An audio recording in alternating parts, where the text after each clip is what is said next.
Guys, we are live, so for those listening at home, welcome to the Dungeon Musings YouTube channel. My name is Kevin Madison, and I will be your friendly Dungeon Master this evening. Tonight, we are carrying on with our ongoing campaign playing Advanced Dungeons & Dragons 2nd Edition, playing through Carl Sargent's classic Night Below campaign. Ooh. And with me tonight are the stars of the Night Below campaign. I'll go the order I've got you guys on the screen here. Why don't you tell us who you are, who you're playing, and what level are you currently? First up is Jeffrey. Hey everybody, I'm Jeff, and I'm playing Calidor, who is a level 6 fighter thief. Wow. He's getting an up elf. there. Yeah. He's getting up there. Next up is Dave.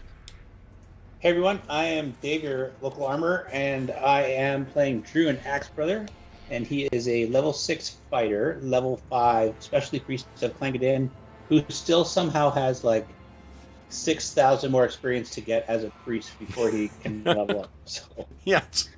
What do you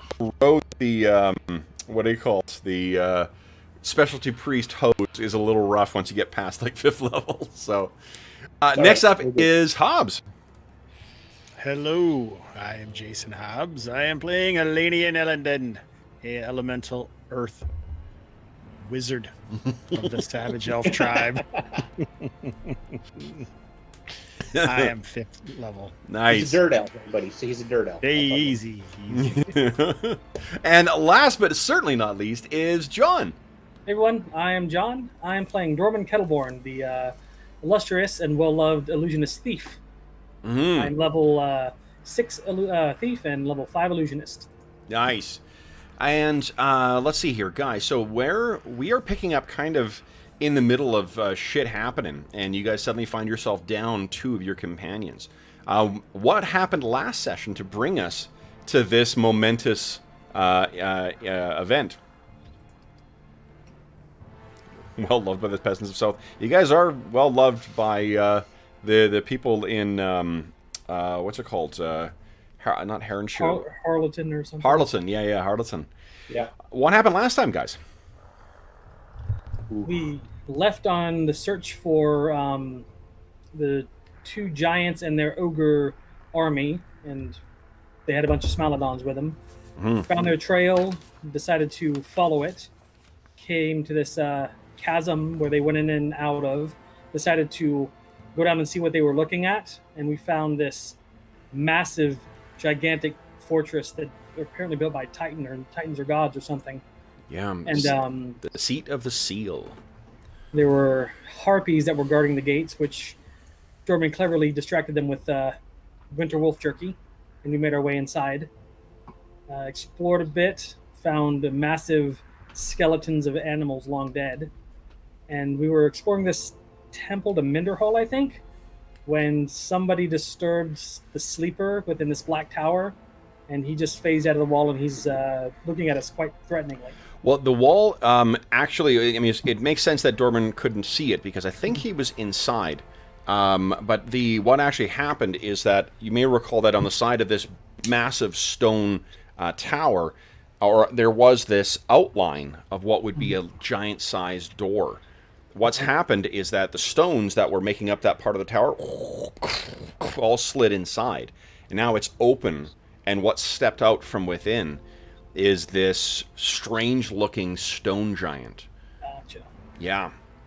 So, what we are going to... sorry? It wasn't me. It wasn't you, yeah. So, what we're going to do, guys, is we'll see Calidor and Druin. You guys are running to the door, having heard the guys outside kind of yelling about this. I'm going to assume that Dorman was actually holding up the crest or the seal that you had from that you received from King Galenmere. I think it was Knox had that, but he's not here. Precisely, which is why I am saying Thanks that. to me. Yes. Yeah. All right, so you guys come out and you see that. We'll just pick up right from there. You can see that Dorman is holding that up.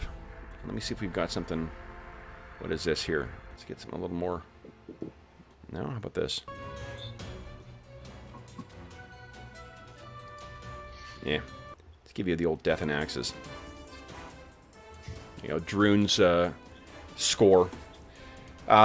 So you guys step out, and what you can see is just to bring everyone back up to speed here. This stone giant looks it looks a little different from the ones that you guys had met. This stone giant's skin appears to be craggy, almost like shale, like cracked shale, as opposed to the healthy kind of gray and skin-like texture or smooth granite-like texture that you saw on the stone giants. When this thing moves too, you can see there's bits of it that are cracking and crumbling off. And its eyes seem much brighter white than the others that don't seem alive with veins in them and whatnot, like the swirls and whatnot you saw in the eyes of the other stone giants. This one does not have that. They are perfect, bland, flat, white stones instead. So this thing has been shouting at Dorman as you guys come out, and it's saying something. As a refresher too, this thing's about 20 feet tall, so it's about 6 or 7 times the size of Dorman. And as it's shouting down at him, it seems to be getting more agitated. The clothing that this thing wears too is some kind of... it looks like it would be made of leather if it didn't look like stone. And the whole bit, it moves like leather or like any other kind of armor made of another material would be. But everything seems to be the same slate gray color. So, guys, as this thing's shouting at Dorman and pointing at the seal, what do you guys do as you come out? Whoa. What seal is he pointing at? In his hand? Oh, shit. It's a good thing we're friends with the giants. Well, no one can speak giant, obviously. Nope. Maybe try elf. Maybe he speaks elf. Sure. Caldor, you're hiding inside? Uh, The guy with the lowest AC. Dorman's got this. He's good. He's only an armored limo. I guess I'll come to the door. Okay. He's only an armored limo. He's not really a tank, so... So he looks over again. This your appearance in the doorway kind of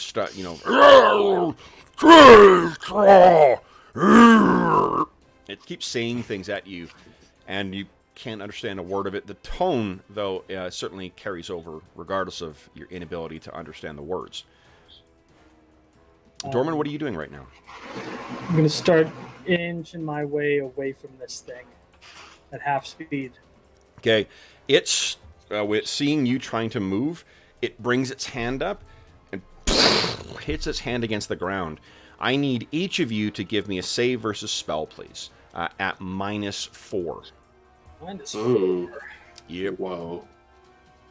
That's not cool. That counters my dwarven bonus.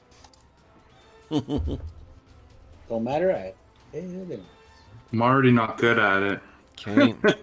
There we go. Oh! Caldor, you actually succeed. Nice. I can't find my character sheet. Oh, no. Just play Knox then. What? What are you Hold trying on to say? We need a useful wizard here. Oh, my No, God. I was thinking more that's the Just kidding. critical hit. What the hell? Ow. Here we go. Where are you? I'm just joking. Jeez. There's a hint of truth in every... I was kidding. Elanion. Hobbs, What I can do. Hobbs always likes to send the shots out, so, you know. That's true.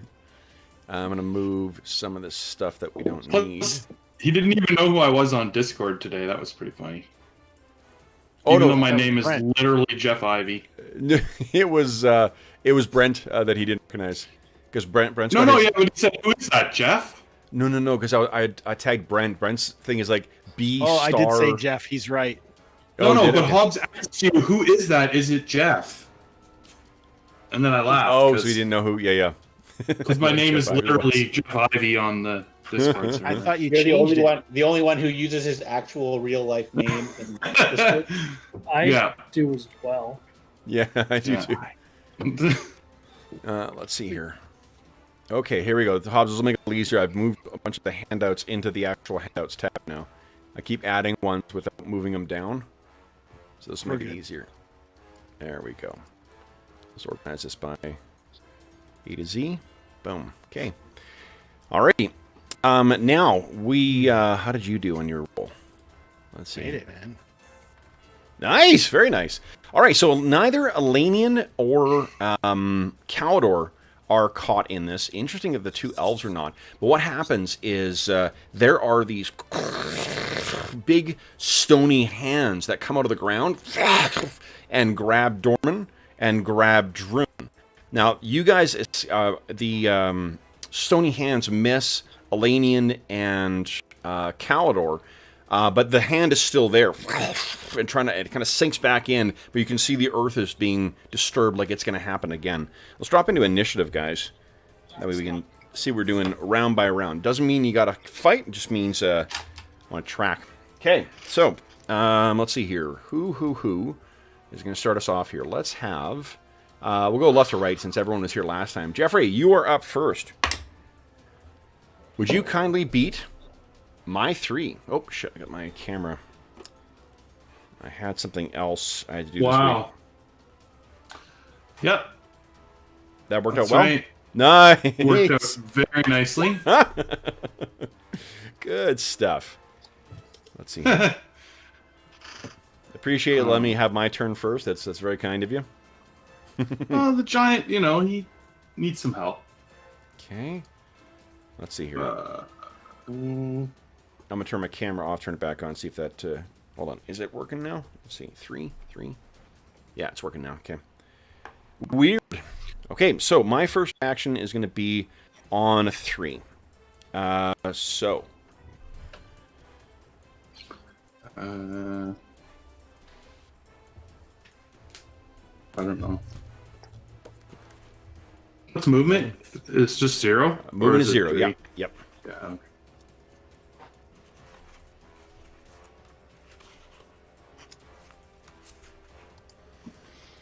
Okay. Okay.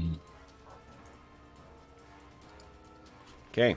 All right. So then, first up is this sleeper, and you can still hear the harpy flapping around, laughing away in the background.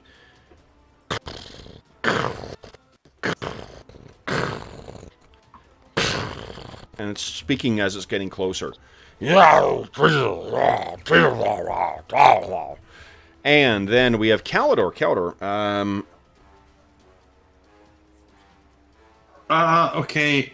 I step forward. Hold on, and I gotta roll one thing here quickly. Oh. Okay. So against this is on Calidor.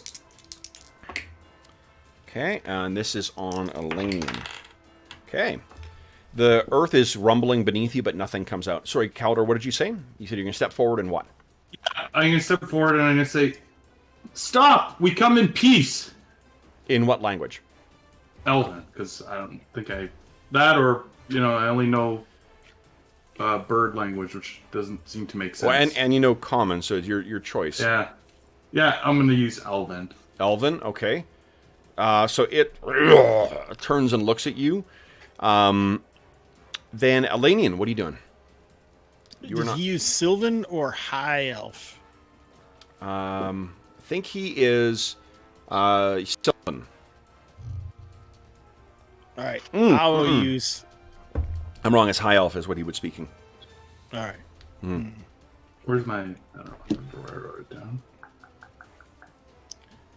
Yeah, I will. I'm gonna cast Magic Missile on the Grasp on Druin. Okay. Go ahead and roll damage. Hold. Giant, we mean you no harm. As I destroy your spells. Yeah. Okay, so this thing, it hits it for sure. And it's that same sort of like goes down and it splinters out. Actually, the spell is substantially more powerful than what you cast. I assume so. Yeah. But the what happens is the giant having seen this, kind of,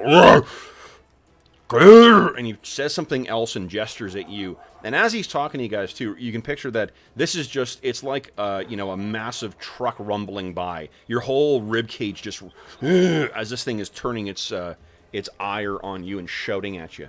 Druin, what are you doing? You are currently held fast in place. Druin's just trying to break out, and he'll speak in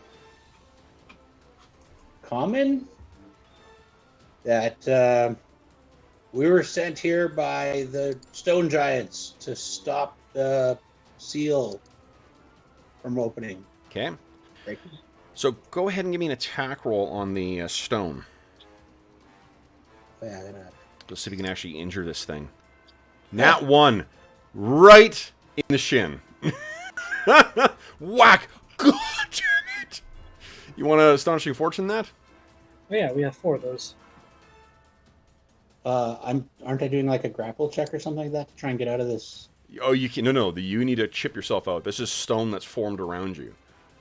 Oh. Yeah, and that one won't help you there either. So. No, I'm not going to do anything with that. Okay.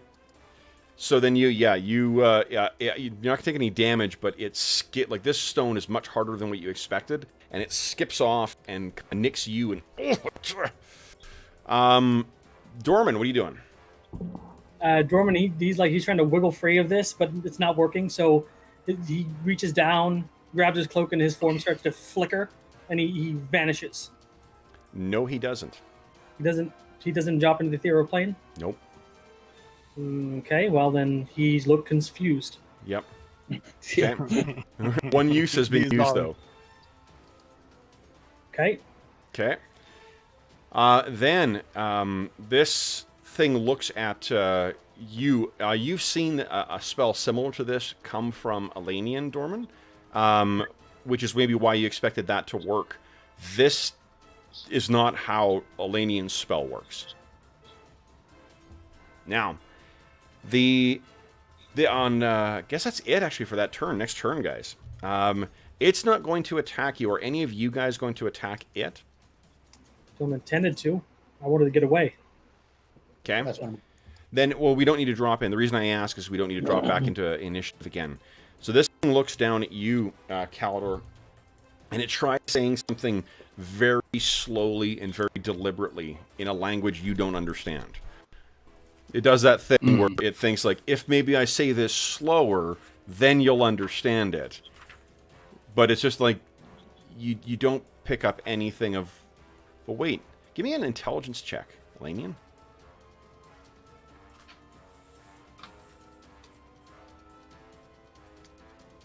I gotta see what my intelligence is. Oh, yes. You got it.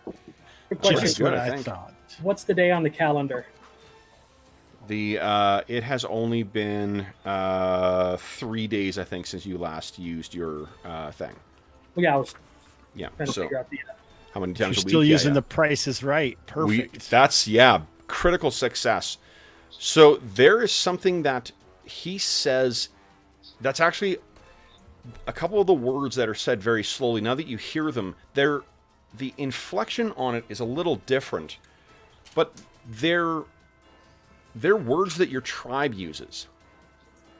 They're like, I mean, he pronounces them a little differently, and they are words that are not shared by other Elven dialects.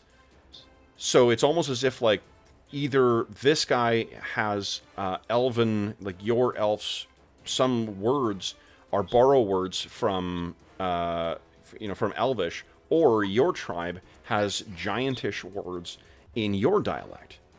And the words that he used are earth and magic. That would make sense. Because the giants are older than elves, right? That's what you talked about in the history last section? Yeah. Yeah. And Elanion, I think with critical success like that, your mind just kind of quickly goes through this. You're an elemental master. You've got a handful of words that you know that you can think of that, like, we don't use this in other Elvish dialects, we don't use this in other things. So you may be able to communicate something crudely or at least say a word that this thing might understand, if those are also Boro words. They have to do with earth or magic, or could it, or what? Probably, because it's it's probably to do with the earth or magic or something like that. So if you can think of, I'll let you be creative with within the confines of that. But what do you think? You take a sec as well too. Elanion critical success. We don't need you to get the critical success. Yeah. This better be the most creative thing you've ever said, Hobbs, or we lose the game. It's like every time we put pressure on George being a writer, it's a little unfair on our part.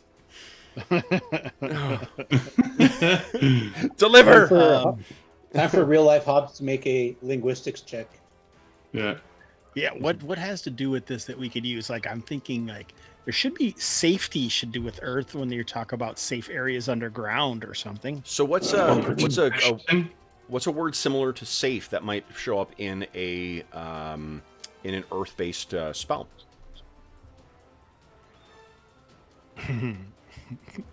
Not earthquake. What's the opposite of not earthquake?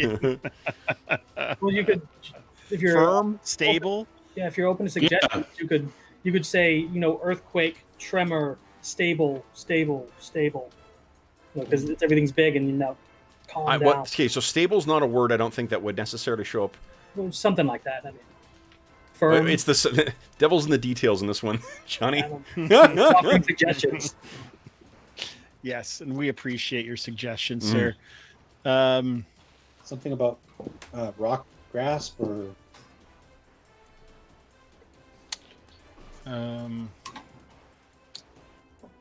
Shark bolt. Buttress. Boom, fireball. Suck on this. Like, I want to say guardian because there has to be a stone guardian because you would put those out. Just like to name him guardian, and then I'll say my own name, trying to show him. What do you guys think? Tranquility? That's more water, though. That feels like water, not like what's something is peaceful in the Underdark or the ground or magic. Maybe not firmament, but foundation. Shield? What's the word for like a foundation stone or Protection from elementals is a spell. I'm looking at the list of spells in the Earth school just to get some ideas of what is definitely going to be in your lexicon. Elemental control, protection from elementals, repulse metal. if only we had Galamir to tell us here to talk for us. Protection was definitely a word that might help. Yeah. Well, I'll say that at first to see, but I mean, it doesn't really seem to convey what we're trying to get to him. Okay. But we're trying to protect from that releasing the all-seeing eye or whatever, right? Aren't we? Oh, Thursdune? This single eye. What's Thursdune called? Thursdune, the elemental Elder Eye? The Elder Elemental Eye, Eye. the Elder Elemental Eye. Some know him as Trevor. No, not Trevor. What do you think? Aaron with 2 A's. Why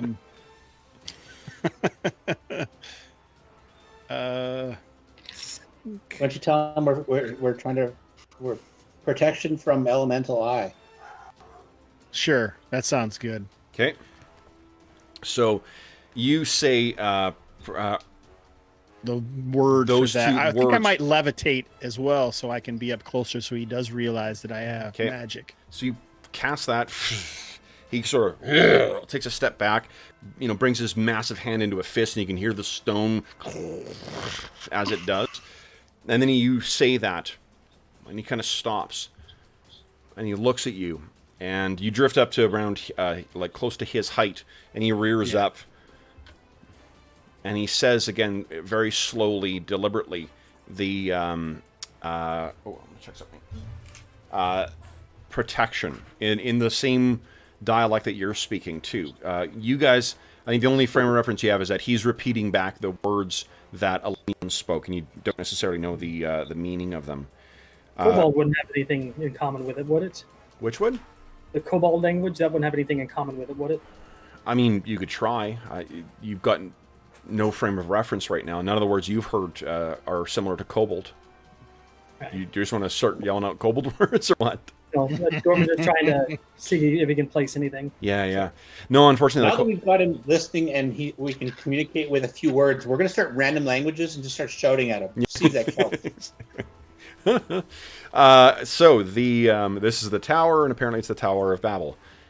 What happens as you drift is you can see he says a couple of words to you as well too, and then he stops and he makes some gestures around, and you can see that there's small tracers of power in his hand as he's going. They're not threatening, so you can sort of tell when an aggressive spell is being cast and when it's something else. There's more of those golden hued runes, similar to what you saw on the door and what you saw in the King Galenmir's camp. It appears and then disappears, and this guy looks down or looks up at you and says to you, Elaine, "Why do you speak our tongue? How did you come to know our words?" Water. My people have learned your magic. We were friends once. You, the small folk, you learned our ways. Aye, the stone shapers. Stone shapers. Has the world changed so much? Even more, I fear. He gestures with his hand, and the stone hands disappear down into the ground. You are not with the others, then? No, we've come to stop them. Then you have come too late. There's something raspy to his voice as well too. It doesn't sound as robust as what King Galenmir or the rest of them did. It's not because I can't remember how to do the voice. He sounds a little different than them. It almost seems like more forced. Like he's undead or something because he doesn't actually breathing. Druin, can you tell? If you take a look at him, yeah, he's not breathing whatsoever. I don't know if I can tell if he's undead. But... Detect undead? Yeah. It's what tough did to they tell. come for? We hope to help, but we do not. We need the information. They came. And he stops and he kind of furrows his brow. Not today, but before. They disturbed the seal. Point to the hole below. Yes. The seal is broken.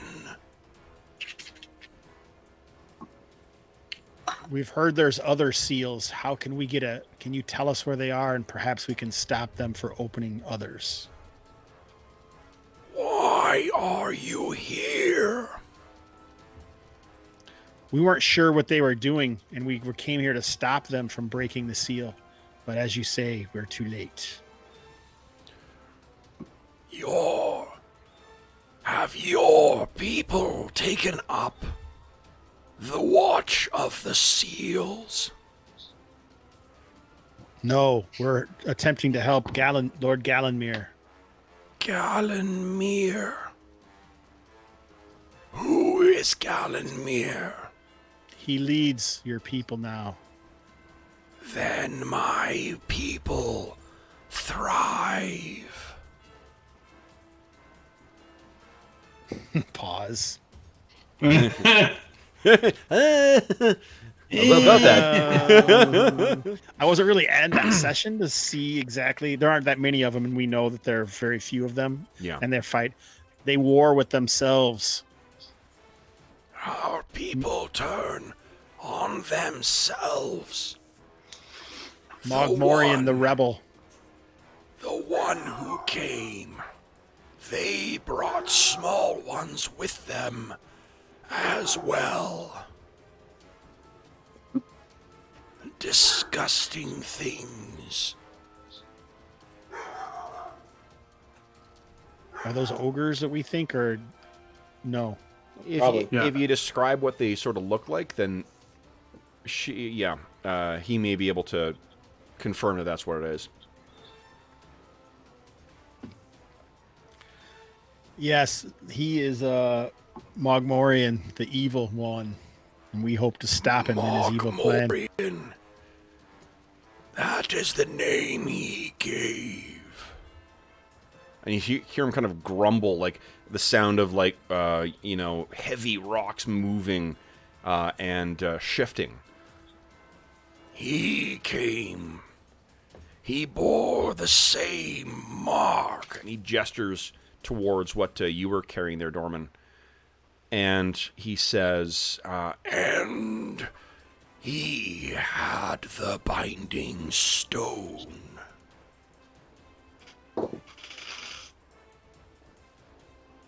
We just go home. We already knew that he had the binding stone, or we didn't think he did yet. Yeah, we knew he had it. He stole it. Oh, that's what he did steal from Gol.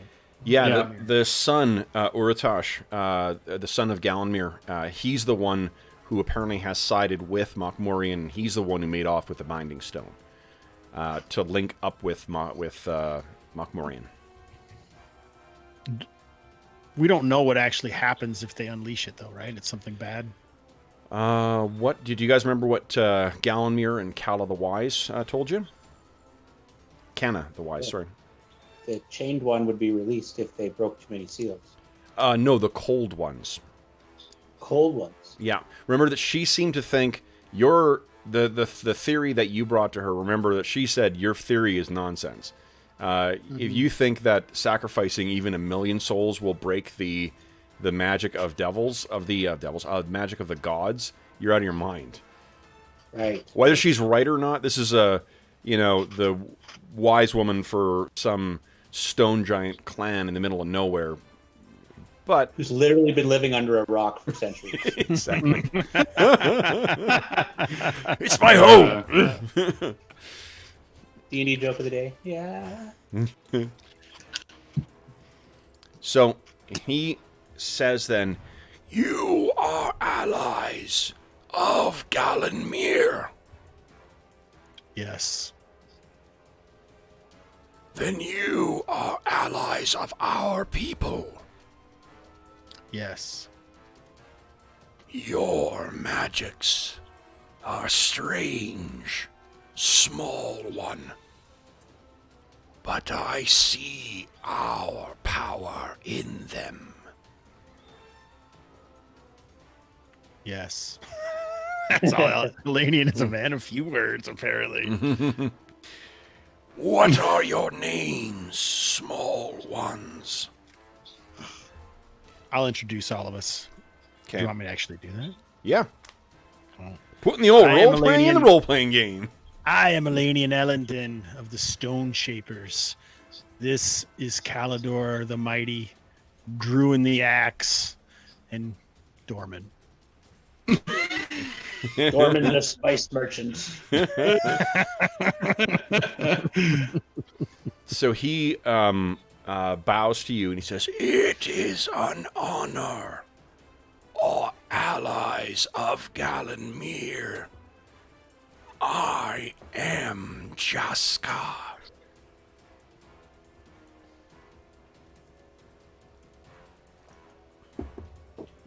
And which language was he speaking in again?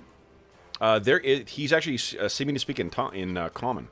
Or, actually, hold on. Your native tongue would be Gnomish, right? Yes. You're hearing Gnomish. You're hearing Dwarvish Druin. You're hearing High Elvish Calidor, and you're hearing the unique dialect of your people, Elanion. Oh, cool. Tell us, Jaskar, how can we stop Mokmorian? Mokmorian, the seals will not collapse with just one. The seat, and he gestures around him, the seat is one of many. If he travels to the nearest seat, he will find no defenders there. The ages have passed harsh for my order. I am the lone watcher. But Mokmorian's magics are feeble and nothing compared to ours. And he's speaking to you here, Elanion. Come! And he turns and begins walking over towards the tower. And he leads you over and inside. Someone pushed me over there. Druin will drag you by the collar. Come on, let's go. Dorman was just considering asking him to be like, teach me some earth magic. I would love to know those. Teach you some witch? Earth magic. Elanion right. won't do it. So as he brings you, inside, what you guys realize is that it somehow is not to steal a trick here, but it seems to be larger on the inside than it is on the outside. Whether this is some kind of shift in for a pocket dimension or something like that. There is a winding staircase on the inside of this black tower that winds up and seems to hit about 50 feet up. There's a ceiling. There's probably some kind of room up there as well. But the thing that really catches your attention, Elanion, is the large, almost like Mynheer type stone of kind of a soft pink quartz. And the reason it catches your eye, Elanion, this is almost identical to the one, a little bigger, but nearly identical to the one that you found under Heathertop. Like a sending stone. And it's in the middle of where? Right in the middle of the room. There's a bit of that same like shale that you saw in the Temple to Minderhall. And he gestures at this and he says, "This is a travel stone. I will teach you its secrets. With it, you may travel to any seat." Ooh, does that mean Heathertop is a seat? The stone you saw there was a little smaller. Okay. But even does anyone have any proficiency in history? I don't think so. I think it was maybe dancing. I was going to say, I have hunting. Yeah. Dance, is a way to keep history. I think Knox is our resident history guy with his lore keeping. Yeah. So when I'd think about this, guys, what would be the timing of the building of this structure and then whatever Elvish structure ended up beneath Heathertop Warren? Heathertop Warren is younger. Right, and if that is a smaller version of that, if this creature has been here from that time and he was surprised to find that you had that ability, He may not be aware of any other sending stones apart from, or travel stones, apart from the ones that his people built. So maybe it could go elsewhere, but we just think it's just only the seats. Yeah. He only thinks it's the seats. Yeah.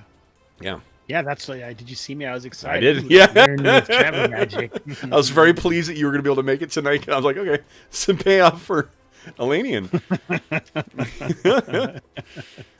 When you lay a seed 30 sessions ago and it comes to fruition, it's There you go. yeah. Now we can make it to the Great Rock Dale, boys. So, it is evening as this is sort of coming in. On the inside here, you can see there is a chair. There's one chair set up in here. There doesn't appear to be really anything else that would suggest anyone is really living here. Like, if Jaska eats or sleeps or whatever else, it must be upstairs or not at all. Now, what you learn from him is that there are a series of these things. He knows where all of them are. If you want him to sort of point it out to you, he can bring you to the Temple of Minderhall, wait for you guys to get a good vantage, and then he can touch the sides of that thing, and he can form a topographic map with the bits of shale that are in there. So he can show you what it was. Now, the accuracy of that map after, 7,000 years or however long it's been may be, a bit in question. But what he shows you in that is that the seals seem to form kind of a rough, like, star-shaped pattern. There's a central point, and then there are ones. This one is actually right on the edge of where it is. And the next one sort of in the line in is the one that he thinks that Mokmurian may be going to. Traveling over land, it would probably take about 3 days to get there. Maybe faster if you're a giant. You do try and get a sense of how much time has passed, but unfortunately, Jaska, while he may still be powerful in magic, he's a little untethered from the passage of time. So he's able to tell you it happened before. But in his mind, it's kind of like, well, yesterday they were here, and the day before that, I bid farewell to all my companions after we sealed the seal. A couple days ago. Exactly. Like, he's got it's tough for him to judge how long, time has been. He knows he's checked in the time between when he bid farewell to the people that came up from the depths, and the time and when he has spoken to the other watchers. But over time, he's just lost track of it. Do you have any questions for Jaska? All of them. Mm-hmm. Is he unable to use this sending stone himself? He can use it himself, but his eternal oath is to watch this seal. Is to stay right here. Okay. I was just wondering, like, what... He said the other ones are unprotected. It's just because he can't leave here. Isn't the seal broken now? Is seal here is broken? Yes. Yeah. So what's he guarding now? Whatever comes out. The actual... I see. Yeah, the actual... even though what the are seal... the cold ones? The cold ones, terrible. No. A terrible enemy. That can steal your mind, that can twist allies against one another, rip your secrets from you, and seek to dominate all. You get the impression that there was like a near annihilation of the giants that went beneath, that were lost to these things, before they realized who their actual enemy was. Powerful sorcerers, alien mind rippers, and worst of all, turning allies against one another. Well, that's what we think is happening now, right? You do, yeah. Is it possible that any of those other seals have already been broken? He would sense it. This is the only one. The seals were made to remain and capped with the binding stone. Could a cold one have come here from another way? They could have. but they would have to travel very, very long, and they could not have come here. Whether they come from below, above, they are prohibited. They are driven from here. They are anathema to the lands of our people. We ensured that they would never return at a terrible, terrible cost.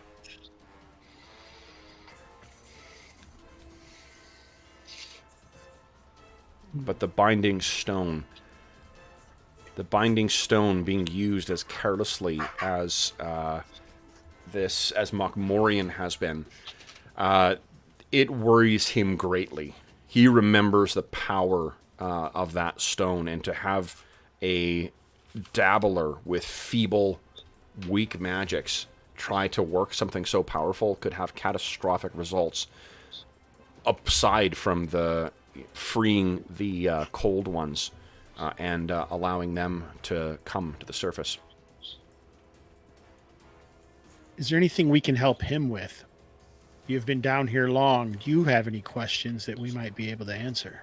He thinks that if you bring him the binding stone, he tells you that there are countless questions he has about the world now, and about your people, Elanion. But if you can bring him the binding stone, he can repair the seal. Indeed, that's what we shall do. You should probably ask him about what kind of powers the Binding Stone possesses. Go ahead. You can ask him now. Yeah. The powers beyond your comprehension, small one. Well, yeah. I mean, if it's in the hands of the enemy, though, if we know what it's capable of, we might be able to avoid. No, if they turn the binding stone on you, you die. None of your magics will stand against it, but such is not the power of the binding stone. Massive workings. Such are and he gestures around you to this tower, to the seat. Such is the workings that the binding stone is capable of. Did your people make all of this then? Yes, in times of old. Even your people have fallen, Jaska. Indeed. Time is such to all things. In time, your people will pass and another will arise. But those things that, the things you do to the world, such things persist.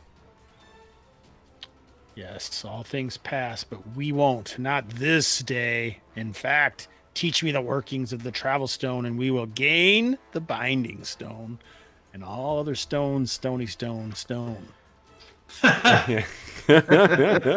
Yes, that is actually the language of stone giants, is just repeating stone over and over again. Rock. Stony stone. Stone. Stony stone. Stone? Stony stone.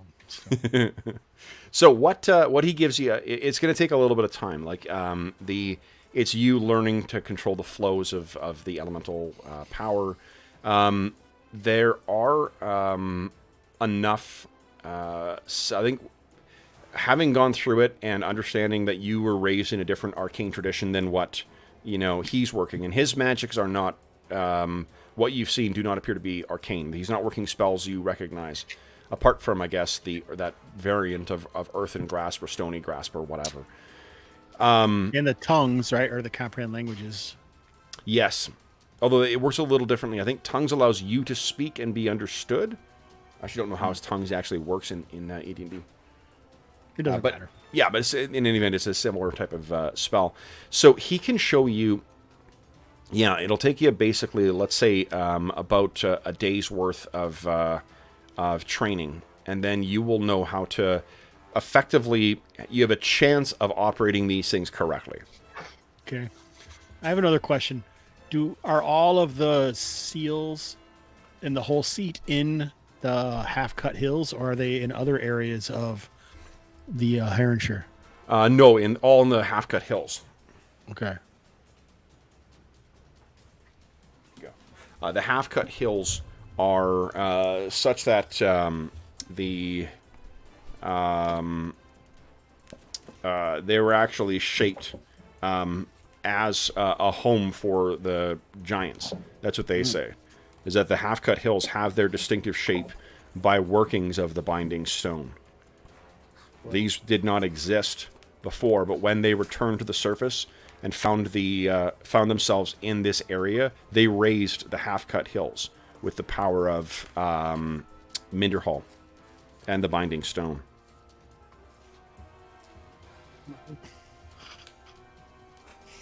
Yeah. I'm shaking my head because the cats are. Oh, I'm laughing at Dave did the like zip lip thing. That's what I'm laughing. Oh yeah, that's a good one too. Yeah. Druin's like, yeah, and then my god sliced it in half. Does anybody else have any questions? Do we want to try and model this map somehow, or do we need to? If we can just zip around on the stones, how many of them? How many seals are there? There are. Let me think here. 1, 2, 3, 4, 5. So there's a. Well, he wouldn't give you the about number. He'd give you the precise. Let me see. 3. 6-pointed Star of David, I tell you. It's actually not. They don't have to be on the. It's points. more like a cross. 13 of them in total. Good old lucky Number 13. Popped in my head. It's 13. So what he can tell you is that it will teleport you. The layout of each of the seats of the seals are identical. These fortresses have been, and all of them are in different locations. The next one was built aside a mighty river. So, again, that was quite some time ago, but there was a mighty river. That's what he can tell you about that.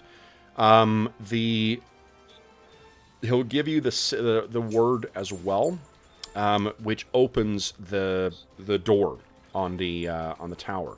So you'll be teleported to the travel stone on the nearest seat, and then you can either hide in the tower, or you can get out and decide what you're going to do.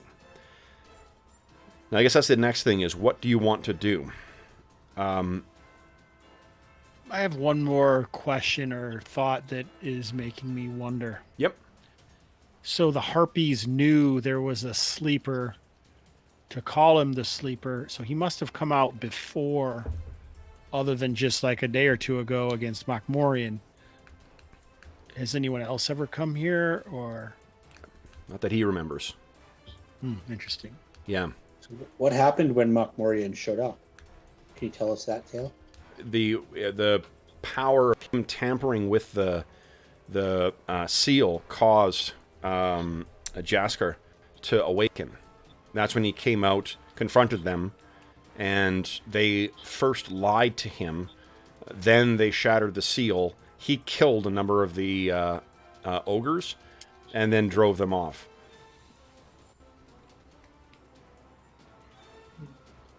So, just because there's not any sleepers at any of these other places doesn't mean they're not going to be occupied or otherwise have dangerous things there, like the harpies or worse. Also, they might not know there aren't other sleepers. So I'm going to be prepping some illusion spells. Make them Good fight idea. a sleep. Fight a sleeper. Yeah. So it sounds like we have a day, or an evening anyway, to. Yeah, I mean, rest or you'll whatever get we need to there do. in all likelihood. I mean, depending on how Near the same time they do. Yeah, before them, in fact, because you guys will. Okay. So, you guys can feel free to take a look around the seat and see what is layout. If you ask about what what the layout is, the big building over here is a barracks for when this place was had living beings stationed here. There's the Temple to Minder Hall. There is the Tower of the Watchers, and there was the stable was actually for mammoths. when these were being set out, they would have mammoth mounts. When the towers when they were being constructed and when his people were still sleeping or like resting here before they spread out amongst the half-cut hills, they were occupied, but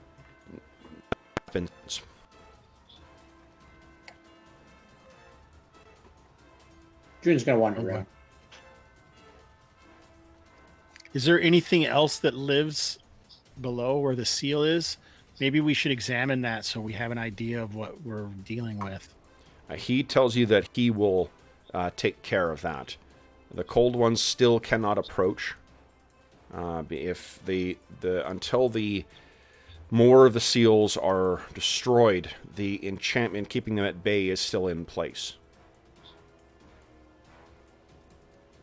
So he basically doesn't want us to go down there, is what he's saying. You can, but you can't go through. Like, it's not that the magic of the seal is broken. It's not that there's a big cap that's down there that's been shattered. Right. No, yeah, I understand that. Yeah. I just kind of wanted to see what it looked like so we knew the lay of the land at the next one when we went You to it, could. if that's I what guess we're gonna here's fight the them. thing to think of is it's a couple of miles down and it's a couple miles back shit. up again, right? So, And the steps are 5 feet high each. Oh, yeah. It's a lot of climbing. Yeah. All right. Screw it then. Heck with you. You'd love to take down, but it would take forever, too. It would take forever anyway. All right. You can just Honestly, spend it. I just wanted to go down to see if there's any treasure on the ogres down there that we could steal. But Just feather fall down and then levitate up. I think Featherfall doesn't have the duration to fall miles, though. That's why you Yeah. cast it right before you're about to hit the ground. like pulling the parachute. Well, not right before, like a few rounds before. I can see ground. I start casting now. Yeah. Okay. So, guys, what are you thinking in terms of if assume that if you are going to be take advantage of this teleport, you're going to teleport from here to basically the exact same location, just in a different geographic area. What's your plan for confronting or preparing to confront Mokmorian, Uratosh, and their ogres? Well, the illusionist is going to finally do some illusions. But what is that going to get us? We have I to can get the pretty binding much, stone from him. yeah, I mean, it can distract them. Basically make them think about sneaking in, and if they send in a small amount of people, we could ambush them. Because if I can create an illusion of like several of these like Jasper guys walking around protecting it. And I can make sounds and noises too, and smells and thermal illusions. Wouldn't the giant Urtash, or the one who left the community, wouldn't he know that there's probably not any? I I don't think so, because they didn't tell us that. They didn't I know don't they think were they down knew. there. They didn't mention the sleepers, so No. yeah, that's true. Their knowledge seems to have faded. Don't forget, they didn't seem to even know much about the Binding Stone's power anymore, right? Like, they were... We need to know what it. How can we tell that when the seals are active? What does it look like? What's the difference? You know, if we're looking at this seat right now and it were active, how would it look differently? So we can identify whether we get there too late or not. Right. Lit up or something, or Well, I mean, you're getting there before. I guess what if he's wrong and they are going to a different seat? Then yeah, you're. we could hop around to 12 different places, and you know, The only thing is they are set up, like I said, like a star kind of or a cross, and you're on a tip of one of them. So the easiest place to get to for the next one would be the next one along. given that they have to go overland. Yeah. And they don't know we're on their trail. I guess we need to know how many there are.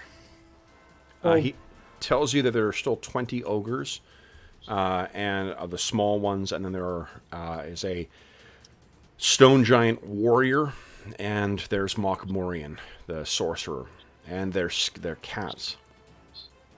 Thanks. I don't like those numbers. Go get him, Caliber.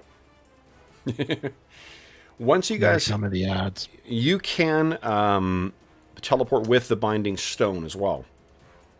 If you're able to get the binding stone and then get back to the travel stone, you could, in theory, go to one of the other seats or come back to the one that Jaska watches.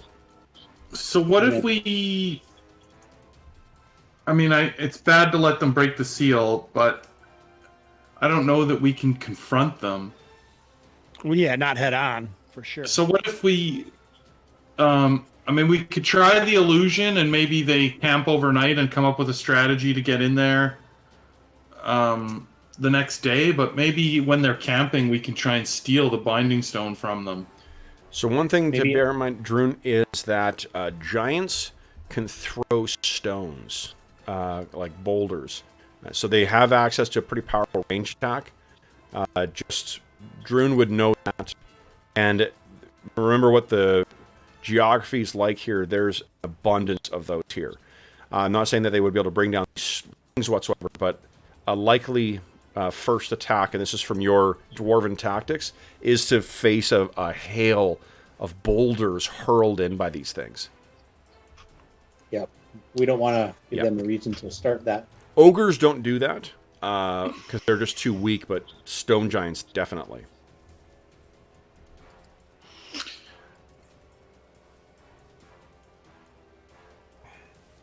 You can only separate the ogre from the giants. Well, What if- I mean, he what if has to go down there, right? So Morian has to go down there because he's the only one that can use the seal. Right, he's the one opening the seals. So maybe we ambush the ogres. Well, if the giants are gone. Well, it sounds like they all went down before. Yeah, but I don't like our odds against 20 ogres. Well, did Jasker say that they all went down the pit? Or did they some stay behind and guard it? He was awoken by the disturbing of the stone, the seal, and when he came out, he found ogres up here and then the giants down below. Mm. Yeah, that's why I feel like we need to go down below and just maybe confront, because then we can just teleport away as soon as we get the binding stone. Just confront the giants. Yeah. Elanion, do you still have that move Earth Wand? Yes. I'm wondering if we could go down the pit of decent ways and sabotage the stone a bit, so that once they go into it, it'll fall out from under them, and then we could. I know with the binding stone they could probably get their way back up, but until then we could like gather a whole bunch of rocks and just pelt them with it by pushing it over the edge. But the ogres would be up here. Well, yeah, but if we get there before them, we have some time to trap the pit. Yeah, I think we should be down below, is what I'm saying, Yeah, I think that might be our best plan. and just fight the two giants when they come down there. And then, I mean, it's do or die, though, obviously, at that point, because we're not getting away. Yeah. Sounds like I need to prep some spider climbs then, huh? What if Maybe. we? Yeah, Spider Climb's got a pretty short duration, too. Yeah, but we don't have to trap a large portion of the stairs. I mean, just enough to spider climb past.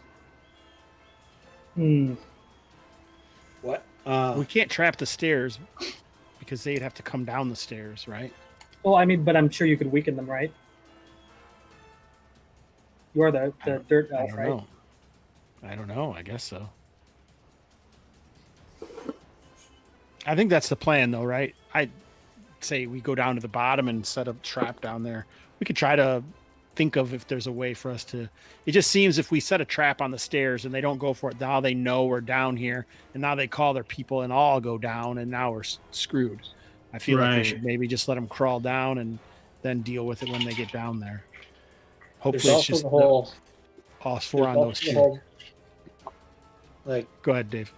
I was just saying, if we go down and then now we're kind of trapped, right? There's no retreating if we're down there and they're coming down towards us. Mm-hmm. That's correct. Well, there could be. If we stay within 10 feet of Dorman, we might be able to invisibly climb up past them. But I don't know. It'd be risky. Not too much, yeah. I don't think there is much of. That's the What thing. about- That's what I was saying. So What you about also know, from what Canna had warned you as well, that you are no match for stone giants. Yeah. What about Urtash trying to appeal to him in some way that he can rejoin the fold and rejoin his family, but bringing them to Binding Stone is the only way.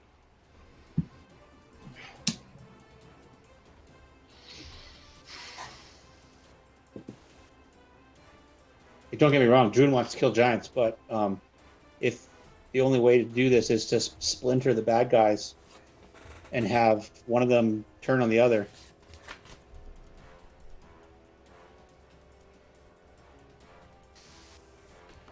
Sure.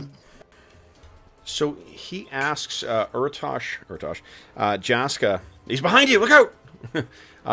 Jaska asks you, as you know, hearing you make your plans, he asks, and what will you do of the robed ogre? What? Fireball? He accompanied the giants below. He did not. No. He was small like you. Was it, did he have magic powers like you and Elanion? He did. Best of your knowledge, ogres are not spellcasters. Except for the odd weird duck that isn't really an ogre? And talking to him a little bit more, you find that he tried to, the way he understands it, this thing tried to throw strange magics at him that had no effect on him.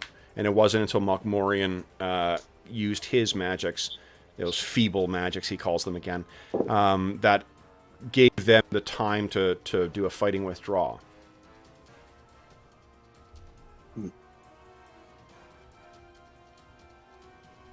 So there is something else traveling with the ogres, it seems. I think owlbears would be better right now. Can we throw some owlbears in? Yeah, a robed owlbear. Love it. Owlbear mage? All right, boys. So we're going to try and steal from them, or we're going to try and convince them to join the cause, or what's the... Well, it sounds like you got two. I don't know how else you're going to steal it unless we can somehow get into their camp to try and steal it, but maybe that's just the way, or convince them to give it to us. We know why is he doing this? He wants to release the cold ones, or maybe what if Mokmorian is under the spell of this wizard dude, and we just have to kill him? They did seem to, or Galenmir's tribe did seem to know about the influence of the cold ones and that fish-smelling potion. We don't know how to counteract it, right? We haven't figured anything how to stop that. So Canna was able to clear the last vestige of it from Calador with some kind of magic. it doesn't help us. No. But they can do it. That was the point. Yeah. The point is, it is possible, yeah.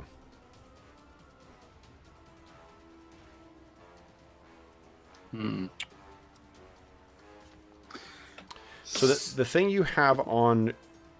Well, the things that you have on your side is surprise, certainly. And the ability to seal the tower up as well. You cannot...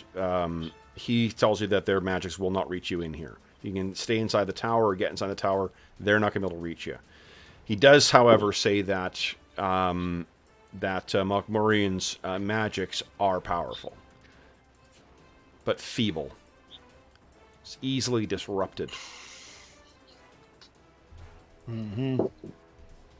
Easily disrupted. Okay. He thinks the same of your magics, to be fair. Yeah, I can believe that. Oh gosh. So what are you thinking? I guess let's list the approaches you could take here. You could fight them head on.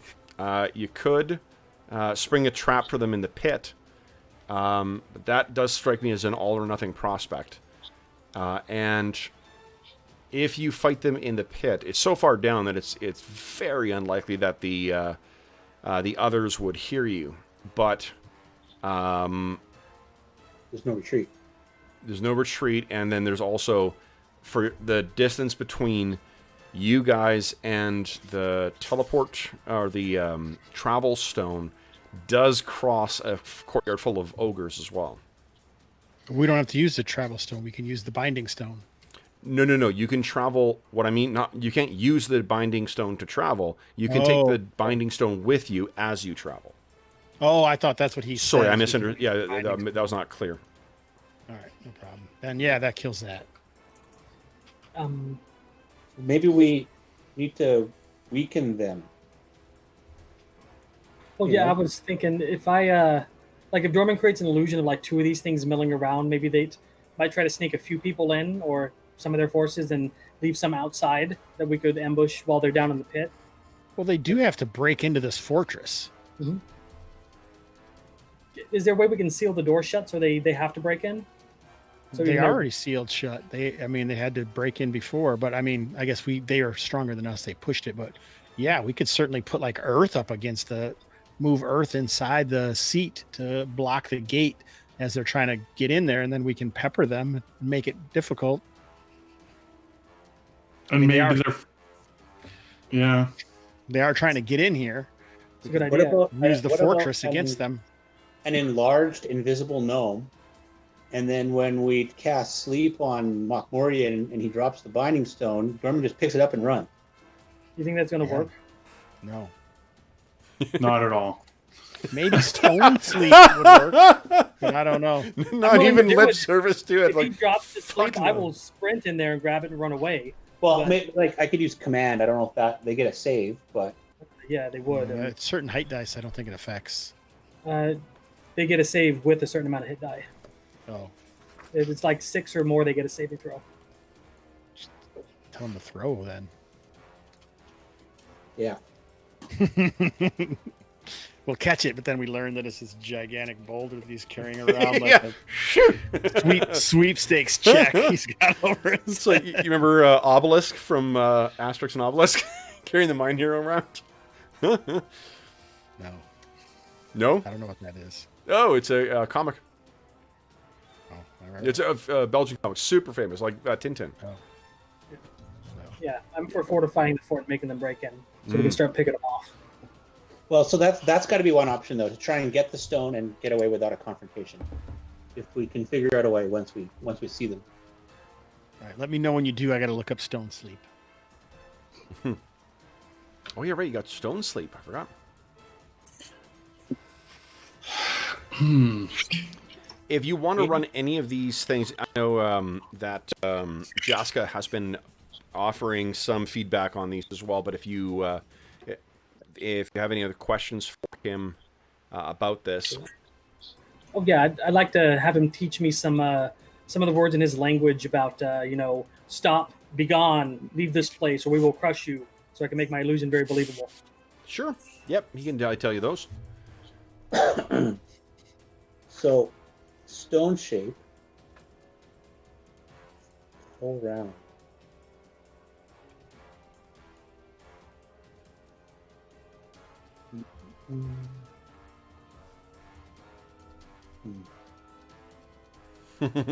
Planning.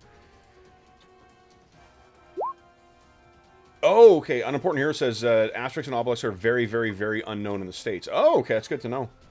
I know it's all of us. Probably because of the French, because we there's French versions as well too. I don't speak French whatsoever. A lot of us in the West don't speak French, but in what's that? Like an obelisk is like a the stone. Obelisk kind is of- a giant stone. Yeah. But it's if you do a search for unimportant hero, put it in chat, and there if you search for Asterix and Obelisk, you'll see the it's this it's a fantastic cartoon, sort of in the style of well, I mean it's a comic, but it's big, oversized graphic novels like what Tintin was. Okay, yeah. When we were kids, like you'd go to the bookmobile or you go to the whatever, and then you buy these big graphic novels of Tintin or Asterix and Obelix. They're fucking awesome. We didn't know what Tintin was until the comic or the cartoon came out. Are you serious? Oh my goodness. Yes. Yeah, no, we knew Tintin. Wow, that's a staple from my childhood. I remember Tintin. As the cartoon, right? No, it's the books, the comics. No, I'm asking Jonathan. Yeah, no, I saw the comics first, Oh, I never. and heard then of him. then they made the cartoons, and then the live action crap, and That's interesting. Cool. Thanks, Unimportant. I will say, if you haven't checked those out, though, definitely worth.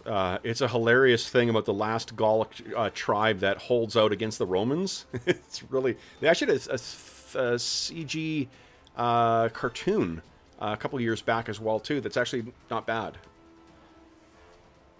It's a lot of puns, like a shit ton of puns. And they have a little, their druid makes a little potion that makes them super strong. So every time the legion goes in, they all get beaten up. And then they go running away from these Gaulish tribes. It's great stuff. Anyway, so what, do you have any other questions for Jessica? Can the binding stone be damaged? Not by mortal magics, no. Not that with the powers that you have. Does he have any powerful weapons to aid us? The whatever we had was sent with the survivors. I alone remain.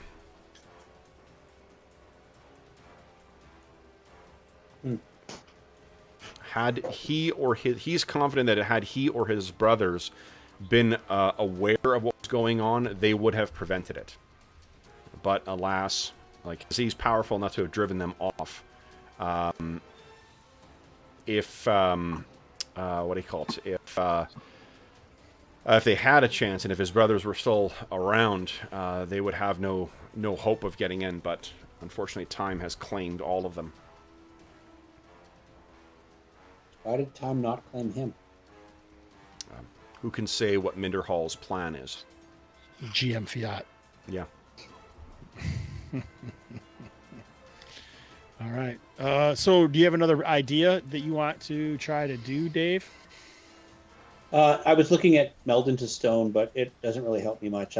That and stone shape. I was thinking, what if I could meld myself into stone near the entrance, and then come out of the stone and stone shape the binding stone into the wall or something like that, so they couldn't use it, or then they just smash the wall, so it's not going to work.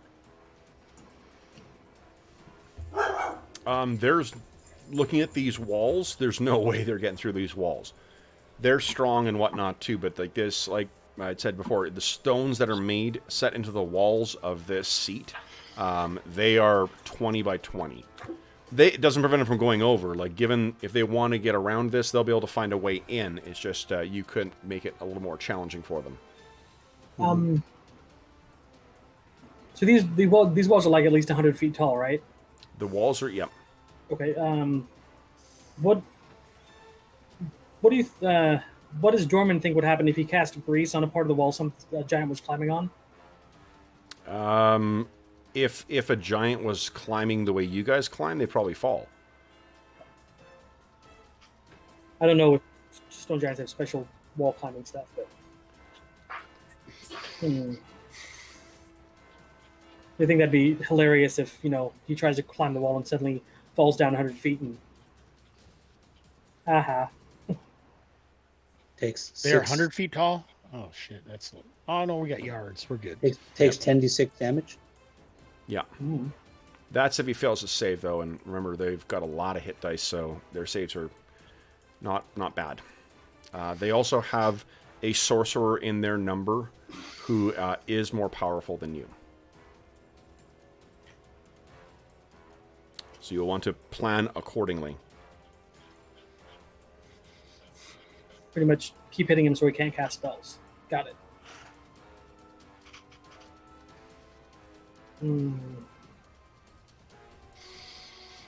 I don't have another plan. That's as good as I could do. Either that, or we have to like try and sneak in at night into their camp somehow, like you said, to try and steal it or assassinate the wizard. Or So I like trying to convince the dude to help to take it back against Mokmorian, but I'm not sure how you would do that.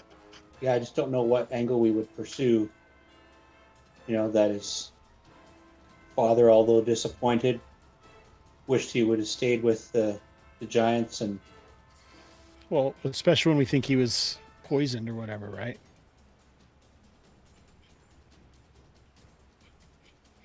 yeah, He's being controlled.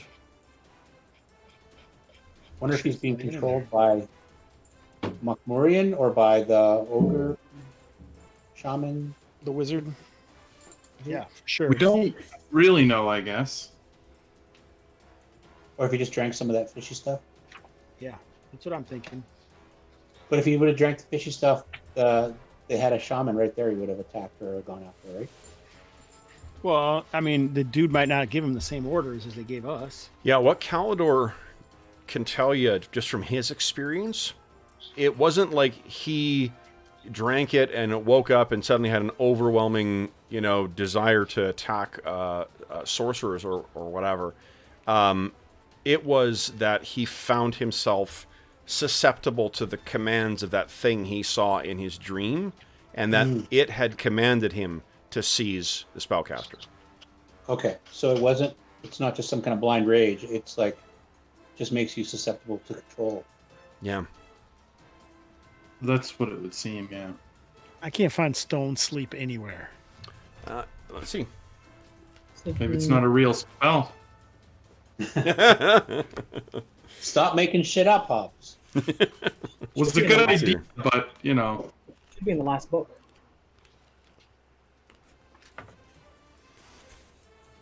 Being an asshole today. Sorry, everybody. Was it... Oh, wait. Maybe I don't know how to... I found it. Stone Sleep, page Maybe I don't know how to 882. do Yeah, alphabetical. 882, the Wizard's Spell Compendium. Yeah. One No creature saving. made of earth and stone, or from the elemental plane of earth into a state of dormancy.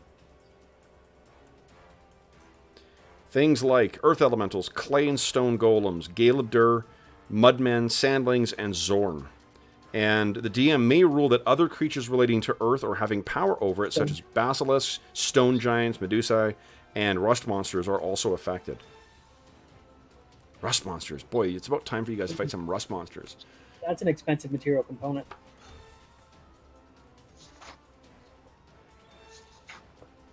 Do we have a platinum tuning fork worth 500 gold pieces? If he learned the spell, I'm going to assume that he got that. Okay.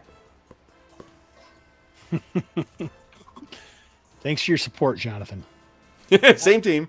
No, but it's good to point out the details. No, I appreciate that. So, Kev, Yeah. stone giants are made of stone? Stone giants seem, what you've witnessed so far, is that when they die, what happens?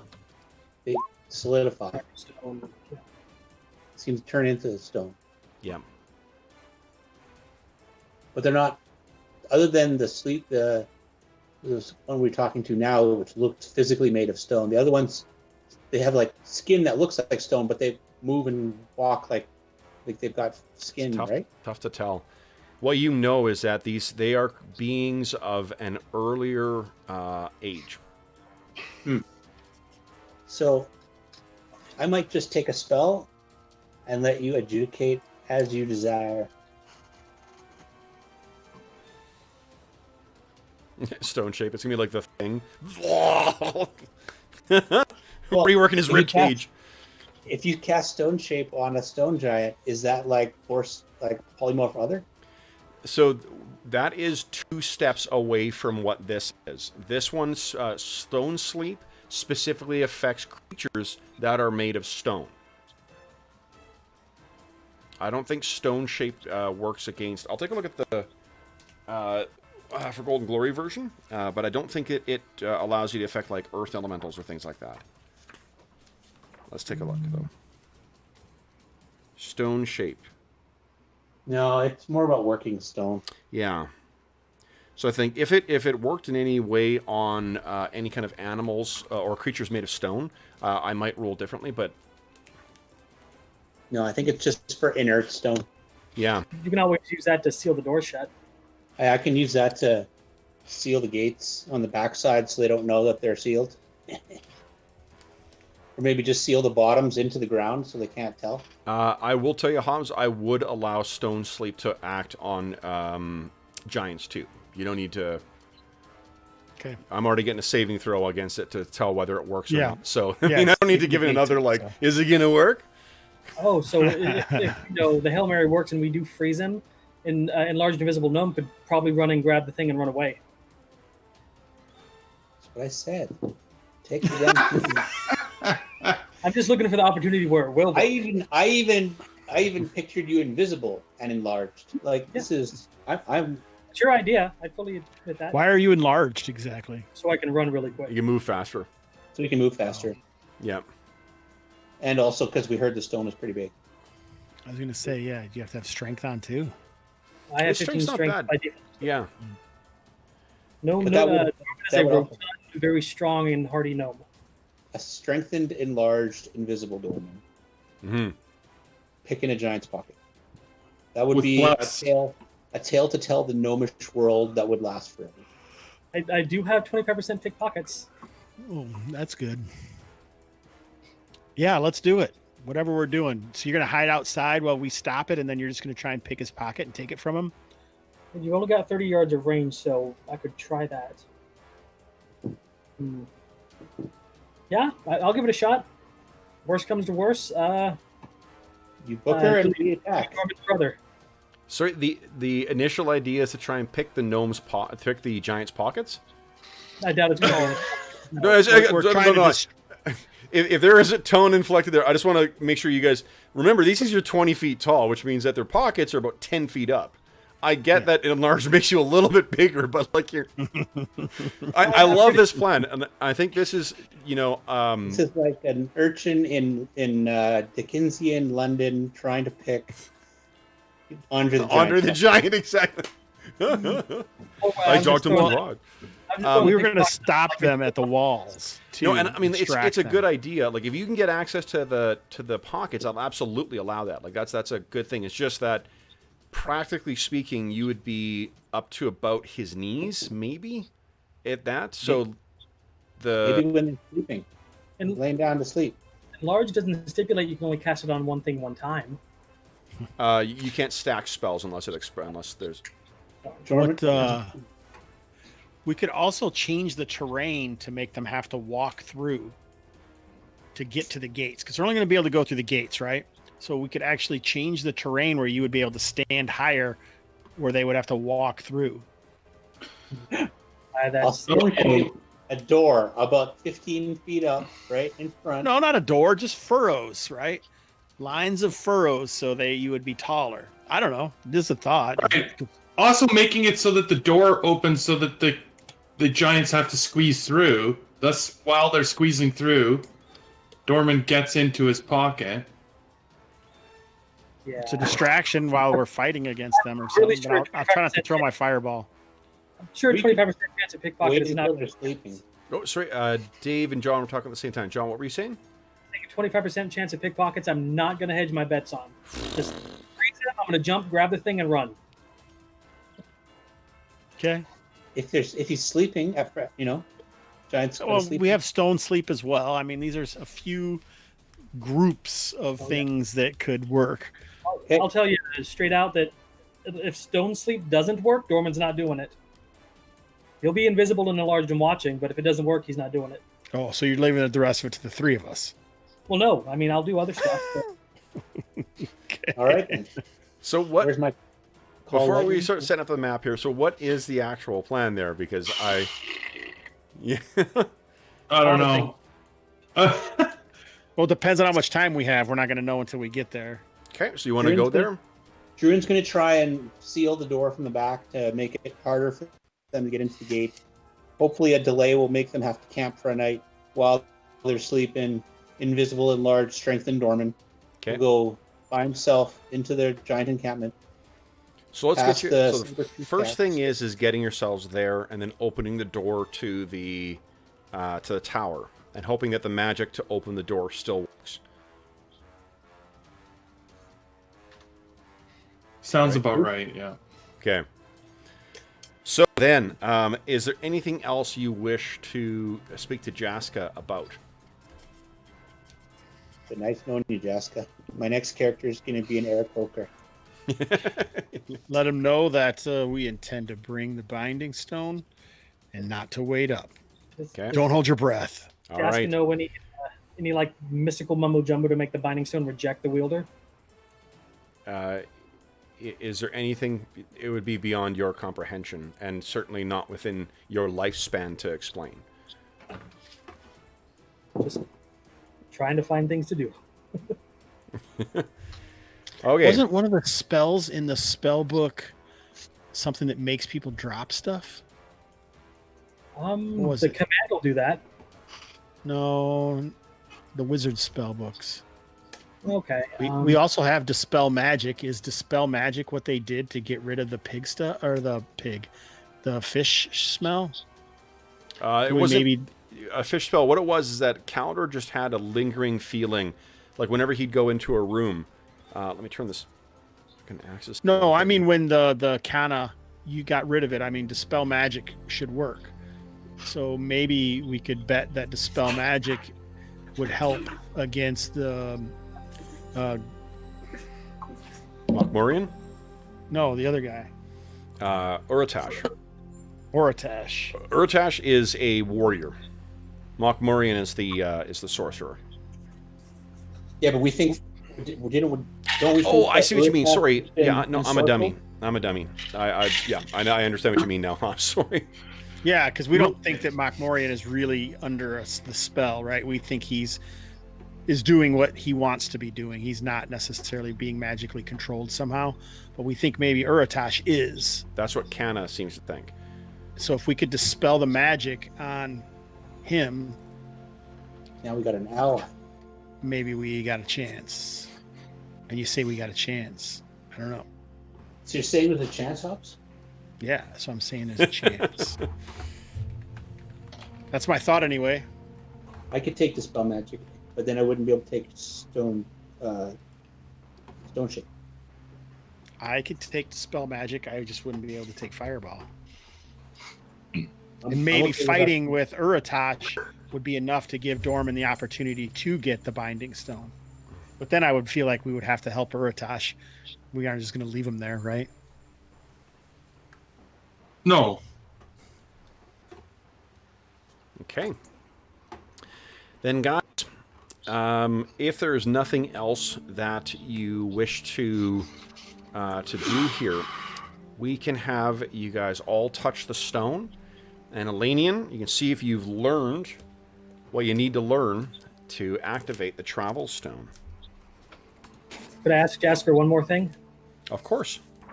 The walls of the fort, do they prevent things from the ethereal plane from running through them? He doesn't understand what you're saying. There are bindings on them, yes, but Or can things from other dimensions pass through them? he doesn't know. Well, this is going to be fun. There is a way of asking. If you're asking what, if you want to know what the hell happened with his spell, it's effectively a double. It's like planar lock mixed with the grapple. That's why you were prevented from going. Do the walls share that same trait? No, it's his magic. His magic, the way he puts it, is not feeble. Okay. 'Cause I'm thinking if Dorman gets the stone and he's running and he needs to get through a sealed wall, he can just flicker cloak through it with his last use. And then we can run for the tower. Might be something to use. Flicker Code does get him a pretty big distance, too. You said the walls were 20 feet thick? The walls are... Wait, look here. The walls are... 75 feet. 50. Okay. The exterior walls are 50 feet thick. Jesus. Yeah. So activate it right before I hit the wall and pray I don't fall up short. Nice.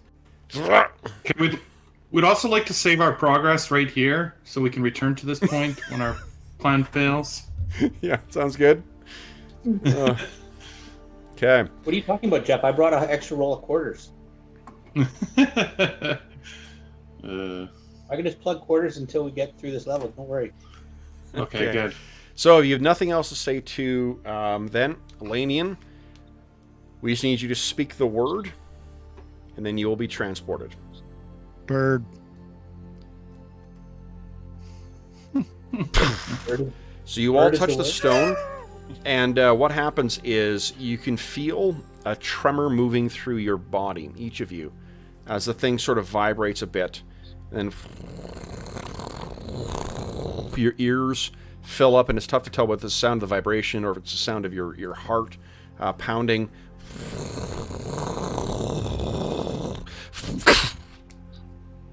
And you're standing in darkness. I mean, all of you have dark vision, but it is a identical tower to where you were standing. Complete blackness, complete with the chair that where Jaska sat. And you see honestly, someone that looks identical to him sitting there. But like frozen or something? Or You dead. spend a moment or two looking at it. It doesn't appear to be moving. Yeah, okay. Stone. So what do you guys do? You're in pitch blackness right now. You do have the command word to open the door. We should take a look around. Okay. So See you take a some look. light. Do you mean the tower, or do you mean... Yeah. Yeah. So what you find is there are... looks like there are study facilities upstairs.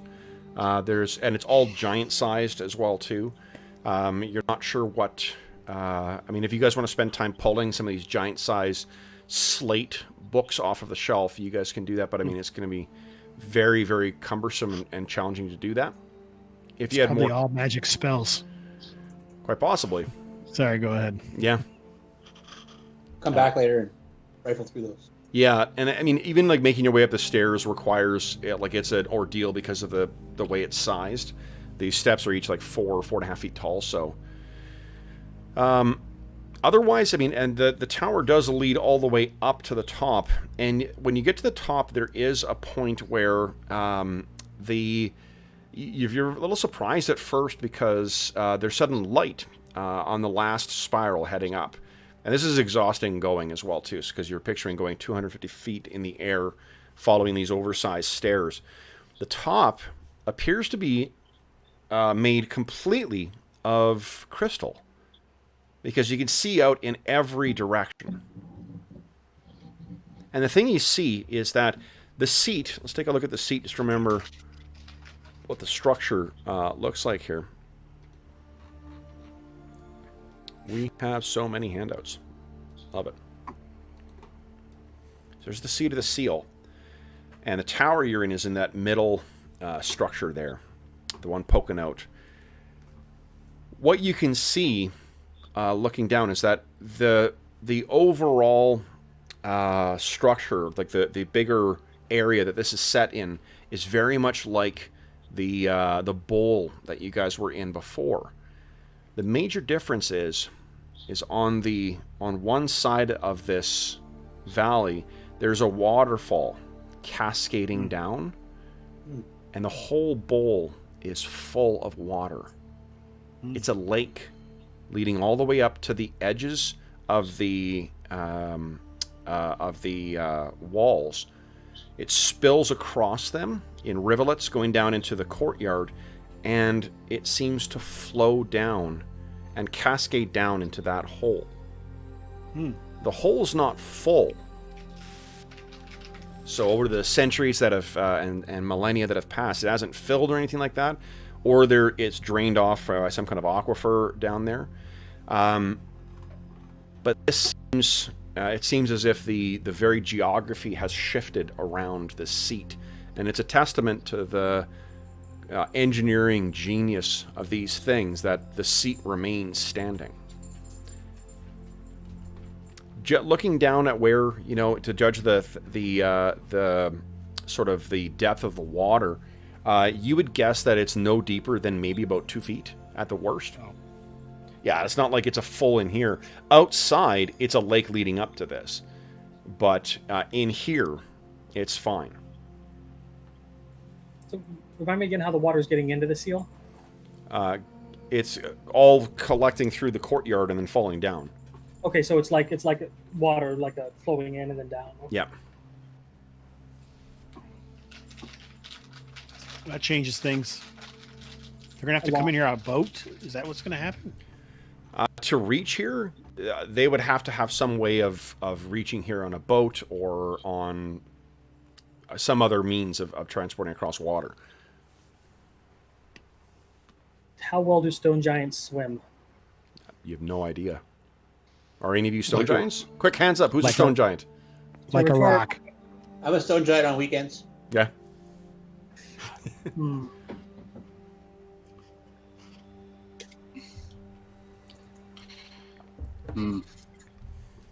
Okay, I lied. I'm not a stone giant. My guess is they don't swim well. But I don't know. I don't swim well. Okay, well, I guess this is good news. In some ways, doesn't it kind of make it easier for Dorman to possibly theft? Nope. If there's water and I'm running around invisible, there's going to be a half Dorman shaped blob in the water. Blob. Yeah, like the water displaces. Like, ooh, there's something moving right there. Yeah. Where's that splashing come from? Yeah. The only way I could probably get around it is not enlarge myself and try to stay below the water and swim.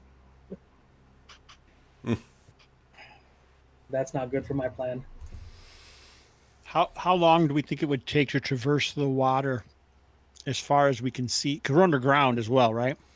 You are below. Yeah, it's coming from the surface. The water is pouring down, cascading down. The lake itself, you'd guess, is maybe, I don't know, because again, like the other bowl, this one is almost a perfect sphere. And erosion has taken some, pulled some of it away. You can see it's where the waterfall is. It's moved back over the millennia a little bit. So there's a kind of a carved, area where the perfect sort of circle above has been moved back. But there does appear to be a path down here that's a little just like there was in the other. And the size is probably about 200, 300 yards diameter. Okay. And so outside the seat, it's water? Like the seat Yeah. doors are holding the water back? Yeah. So if we're like standing on the ground when they crack the doors open, we're going to get tidal waved out? Yeah, it's the seals on the door seems to have held, the rest of the walls seem to have held, and it allowed the water to go all the way up 250 feet, and then, or 100 feet, and then cascade down into the thing. Imagine what happens if we crack the door open when they're inside. Yeah. We could drown them. Go right down to the seal. Yeah, Yeah, but, like flush them like a toilet. yeah, but we won't get the binding stone, so there's that. I could take water breathing tomorrow. Pretty sure that's okay. What you do not see any sign of is ogres or giants. Maybe they're not even coming to this one. They don't have to do every one. This is the nearest one, though. It's There's the no nearest reason- one, but look how hard it is for them to get to. Well, we would see them when they try, and then let's see what happens. So, And if not, we could always teleport to the next one. We know where that is. do you guys want to make any preparations in the event that they arrive, or are you just going to wait? I would like to do, like, I've already prepared my spells for, like, my big illusion spell. I can still do a lot of stuff with that. Like, maybe hide the opening to the pit, or hide. Well, actually, how big does this hit? It's a big area. I can basically disguise that, like, the surface of the tunnel is like turbulent instead of just pouring in. So they have to. What's the area that your spell affects? I'm pulling that up now. It's spectral force. So 40 foot cube plus 10 cube per level. So Yeah, it's 85 feet across. 10 cube per level. I can do 90 foot cube.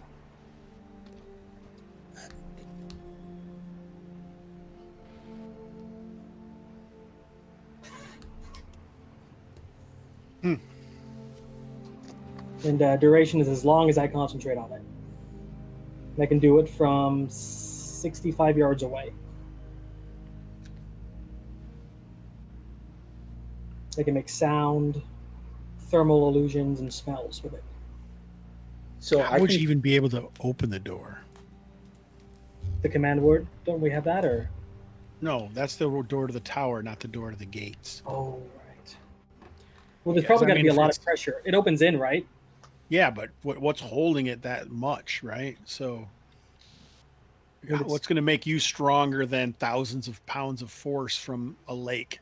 Well, that's my point. If it's stopping the water from coming in and it swings in to the city or the seal, there's going to be a certain amount of force. You just barely get it free enough and it'll pop open and flood everything. It's making some pretty clear assumptions there.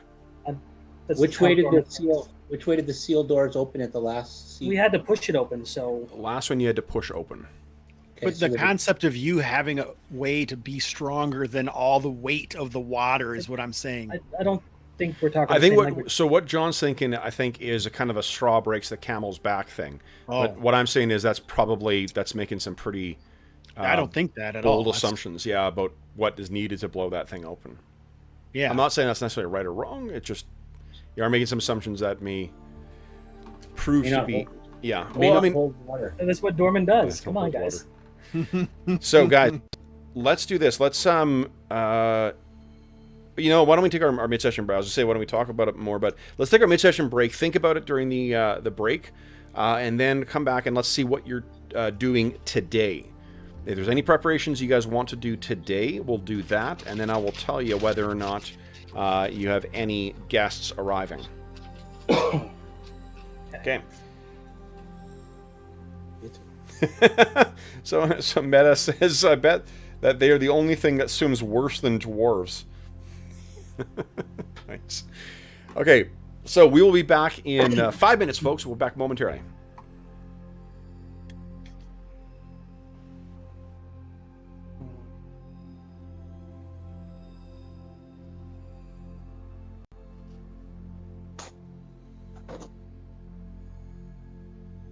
Yeah. The only thing I can think of is how we're going to get that binding stone. Yeah, I don't know that that's going to be easy at all. Yeah, and the flooding just eliminates invisibility as being useful. So Maybe we don't get it at this gate. If there's 13 seals, maybe this seal. Maybe our goal here is to whittle them down, take some ogres out, get away, get to the next one or something. that might be a thing to do. Yeah. Right. Use the fact that this one's going to be really difficult for them to try and do some damage to them. Yeah, drown some ogres, kill them, whatever. Take out their ogre mage or whatever their shaman is.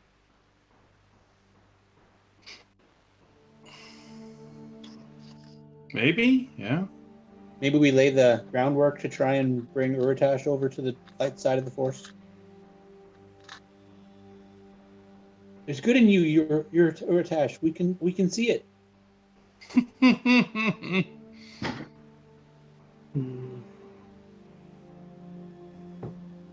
I felt it when I was on the Death Star. I mean, let's see if message reaches that far.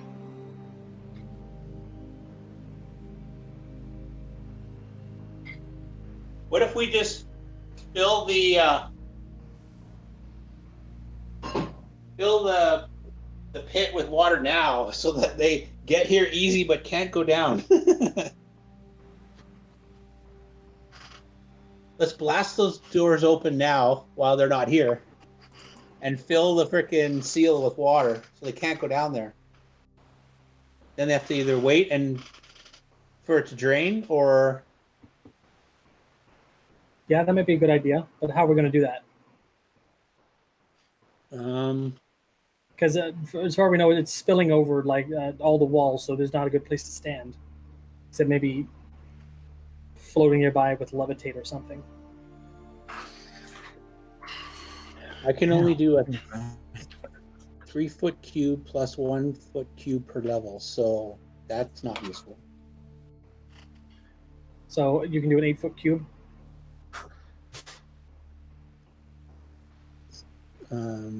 Yeah, so I can do 8 3-foot cubes. That's fairly good. I mean, It's about halfway through the wall. yeah, How thick are the gates, I wonder? probably not as thick as the walls. Otherwise, there's no way we would have gotten them open. Yeah. But they're probably magically strong.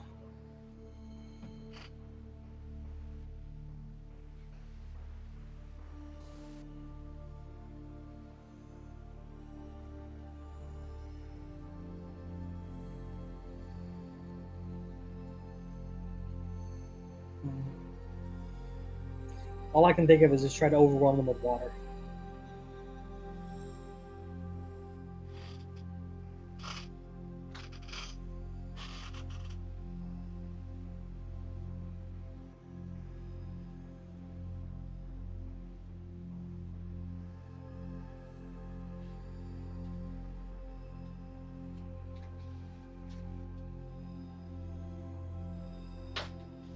Oh, well, there's a spell I want.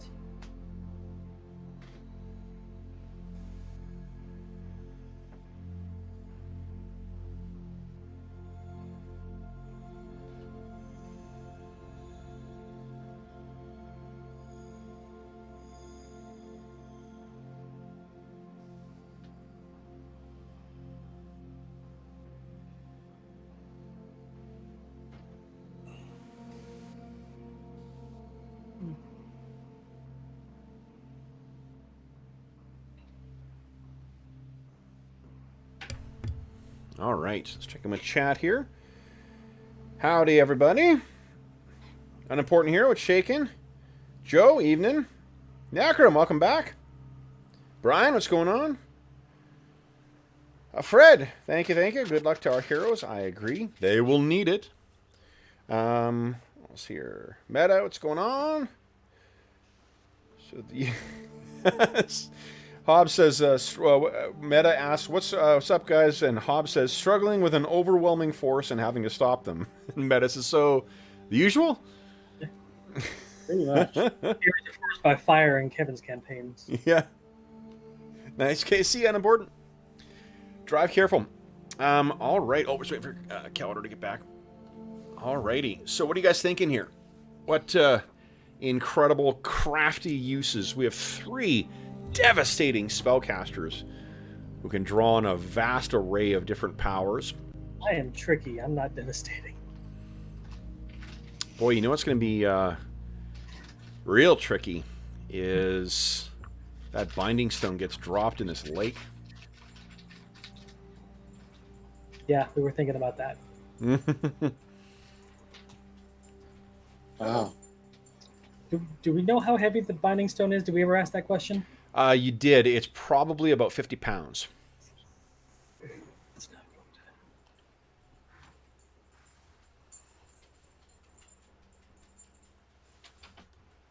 that. And you said mortal magic won't really affect it, right? Nope. So a reduce won't do anything to it. Unlikely.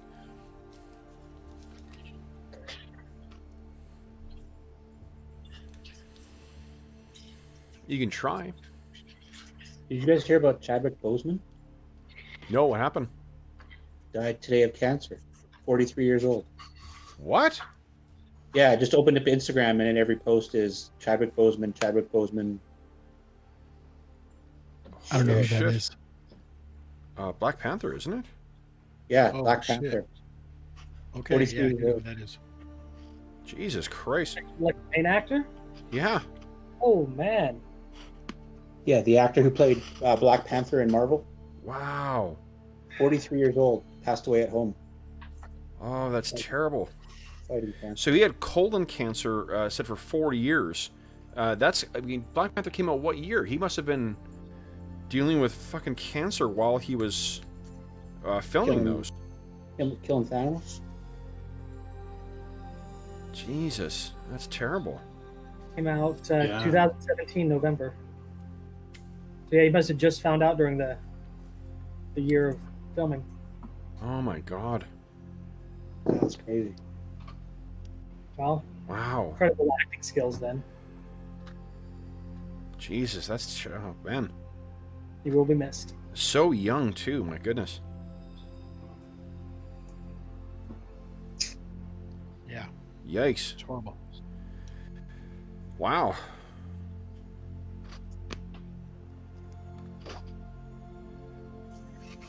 Hobbs, do you want to fill the 3-mile pit with water and drain the lake around us? What if we make it easier to get here but harder to get down there?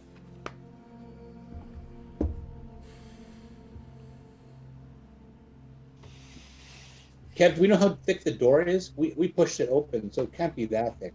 Like, The door is about, it's solid, some kind of stone, and it is a solid 5-foot thick door.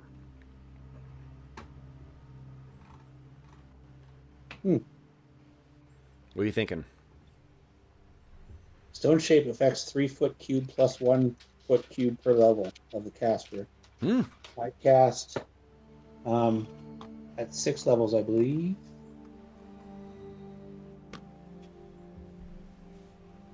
You could weaken the door enough to get it through, yeah. If it affects it. So Plus 1 to their effective level of casting spells to the level-based effect of the spell.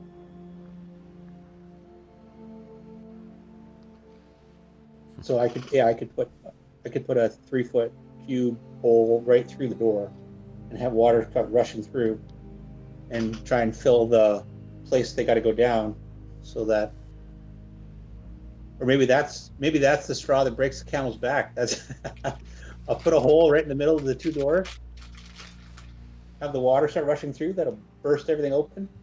Where are we going to be? yeah, how close do you need to be for that to work? Up top.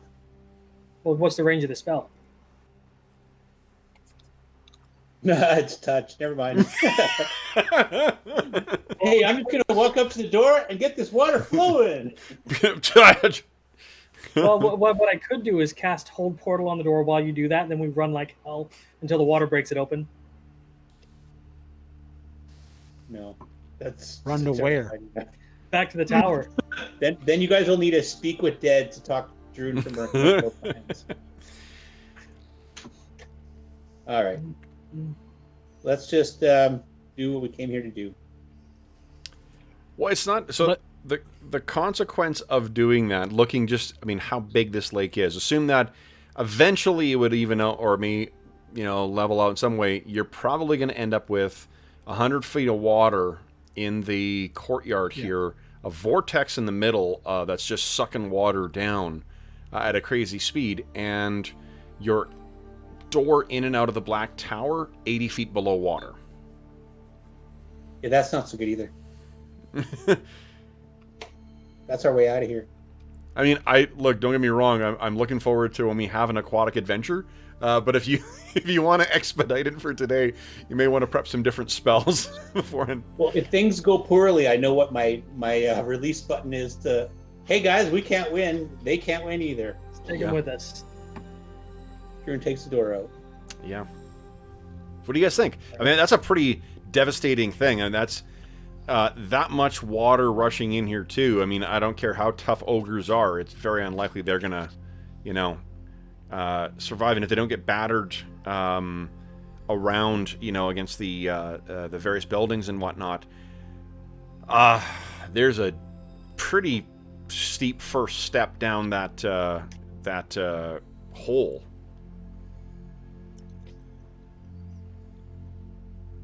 But if it buries the binding stone down there, And that's just for the aboleth to come and get. Or just, another adventure to reclaim it.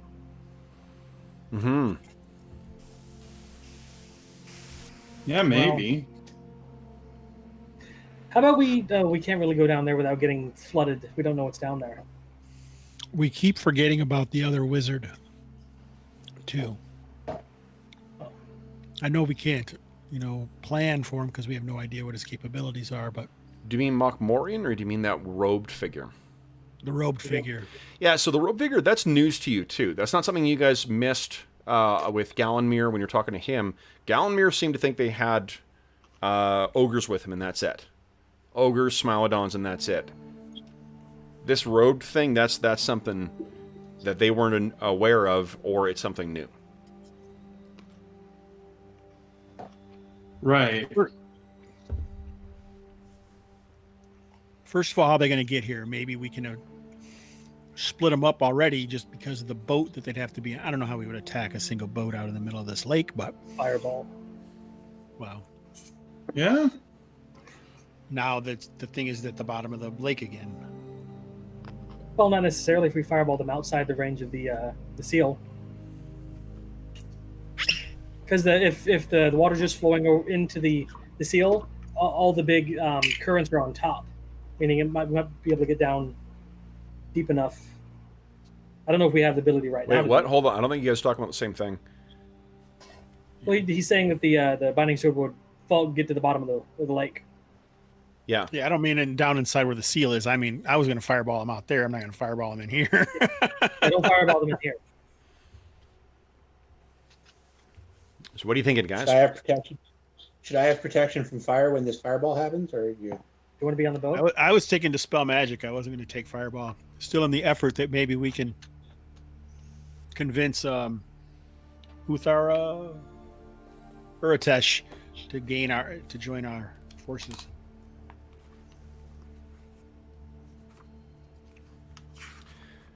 So what do you want to have happen when these things arrive?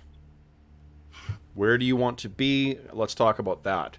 So you can kind of plan from there. Are you going to wait in the tower, see what happens when they get here, and then plan accordingly? In which case I will not let you flash back because you have ample amounts of time to kind of plan here. Or are there preparations you want to make given the layout here to account for when they're going? One of the things is you cannot tell how they're going to react to, whether they knew that there was this lake here or how they're going to react to it. But you guys can still make, if you're going to make any preparations, just let's talk about what those are, and then we can jump into the, when they arrive with the Fang Dragon. I mean, with no Fang Dragon. How else are they getting here? Fang dragons and flying owlbears, right? Yep. Fang bears and flying owlbears, exactly. Yeah, if they fly in, it's going to be a different story. It's going to be like a Sea-Doo, but dragged by flying owlbears. Like a dog sled. That sounds like a great version of a D&D Christmas cartoon right there. I have an idea. Thinking of illusions here. I can... It would require seeing them first, but I'm wondering if I could... If they come directly to us, we can kind of see their line of sight. I'll put up an illusion of the water coming back in a lot further before it starts to dive into the city, and maybe they row just close enough to it where they actually fall over the edge and all spill over. And then we could fireball them when they're at the bottom of the... I don't know. Maybe. Can you make it look like there's 30 feet of water or 20 feet of water in here so they jump in for a swim and it's... I can only affect about a 90-foot cube, so it's not going to even come close to the big seal. So, okay. The big city. What spell are you using, John? Spectral Force. It's 3rd level. Okay.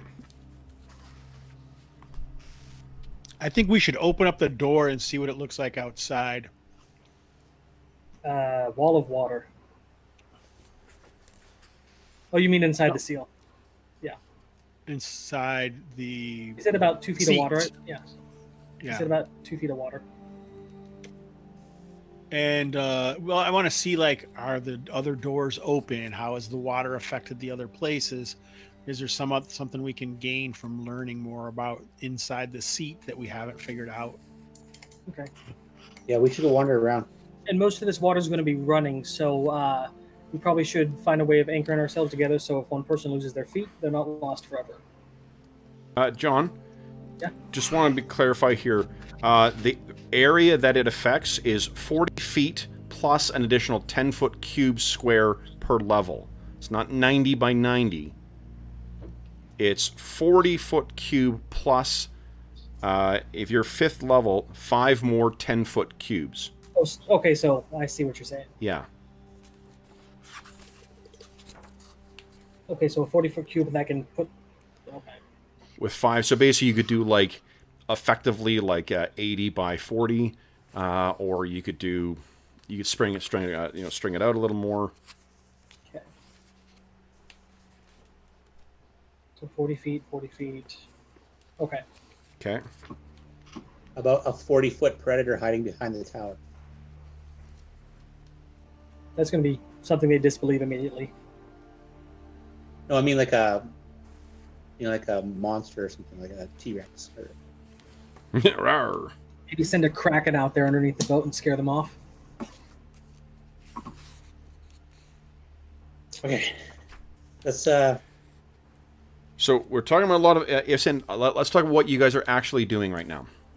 So you guys are here. I'm opening the tower, and we're gonna look around at the other buildings here. What you can see is it's as you sort of saw from above. The entire area seems to have between about a foot or 2 feet of water that's all running in the direction of the chasm and then cascading down into there. It's moving with the force of a moderately strong like brook. So if you fell down and really let yourself go, you might be carried away by it, but it's not going to like sweep you out, sweep your legs away. It's just an irritating thing that makes your footing a little unsteady. If you fall, you're not going to be carried away by it. I mean, to be honest, Dorman might be because of your size. You're what, 3 foot what? I am 3'8" and 88 pounds. Okay, so well, that means like some of the deeper parts go up well past your waist. So that certainly would be if you lie back into it, you would certainly be potentially carried away. I thought you were going to say 3'8.5". Yeah. I rolled randomly. I'm not going to do the 8.5 thing. Okay. that half is important though. Not really. So, what do you guys? How does that affect your plans? If you look around too, you can see that the doors or the gates leading in here are still sealed. There's no leaks. There's no nothing. It doesn't appear to be moving whatsoever. The wearing or the water spilling over the side seems to be about even from everywhere. Okay. The So doors. top of the walls is relatively level then. It's like you're seeing almost like, I mean, it's a terrible example, but like seeing the other side of like an infinity pool, right? Where it's sort of a constant cascade of water coming from every one of them that hits the ground, flows towards the center and then goes down. Fortunately, though, like the waterfall, it made that waterfall looks like it's going to be quite big, but that seems to be the sole source of water pouring in here. So.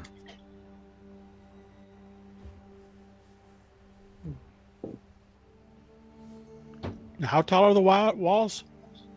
100 feet. 100.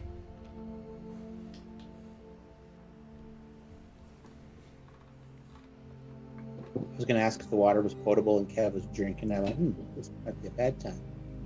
What's that? You gonna ask if it's potable? If the water was potable. So You could try. You want to try drinking it? What was that? Hobbs? doesn't it really? I was just thinking, it's going to be difficult for them to get in here. Yeah, they got to like rappel down. They got a 100-foot waterfall to traverse somehow from the top to the bottom. There are still towers that lead up to the top. There are battlements on these towers. Oh, so they can just come through one of the towers downstairs to. Potentially, yeah. But that also kind of separates them, right? And that's what we want. It's true. Yeah. You want me to go lock one of the towers? Or wait till they start What? coming down and then lock a tower with the stone shape? Maybe if we can separate them, our plan may have an opportunity to work, right? Because we've got a multifaceted plan with. It's kind of a broad and let's roll the dice kind of idea, but if we can control the setting where they go, way easier of a chance for our plan to work and us to maybe slow them down different ways. Because, I mean, it takes time to cast all these different spells that we're going to try. Yeah. Broad, vague, very close to the same thing. Our plan's got so many potentials. Contingencies. Can you let us out of the tower? Oh, yeah, sorry. Are you locked in there right now? Yeah. Yeah, can't know that. Oop, what level am I on here? Wrong layer. Go ahead, guys. Nice. Free. Uh-oh, Druin, you're getting pretty close to the edge. Gonna get washed Which away. direction? Oh, sorry. Which direction is the waterfall? I guess, or where the stairs are, where they would come in. Where they would come in? I mean, there are Towards the- 4 towers that they potentially could get through. No. I mean the direction that they would actually come down into the atoll down here. The stairs. It so would be one along over the cap- in to the or down over here to the sort of south to the west is from Putmere. Okay, guys.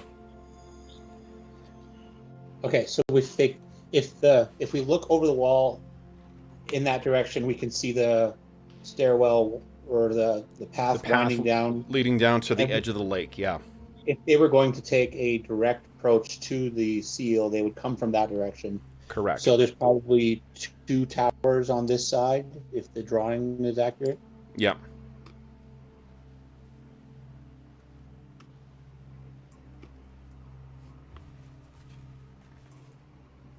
So What do you guys think? Does that change your thoughts? No, I can cast Stone Shape on one of the towers if they try to start coming down it and slow them down, or Remember your touch, though, and in what way are you going to do that by touching something? I'd have to run to the towers, the base of the tower along the wall, and Stone Shape the door. Cool.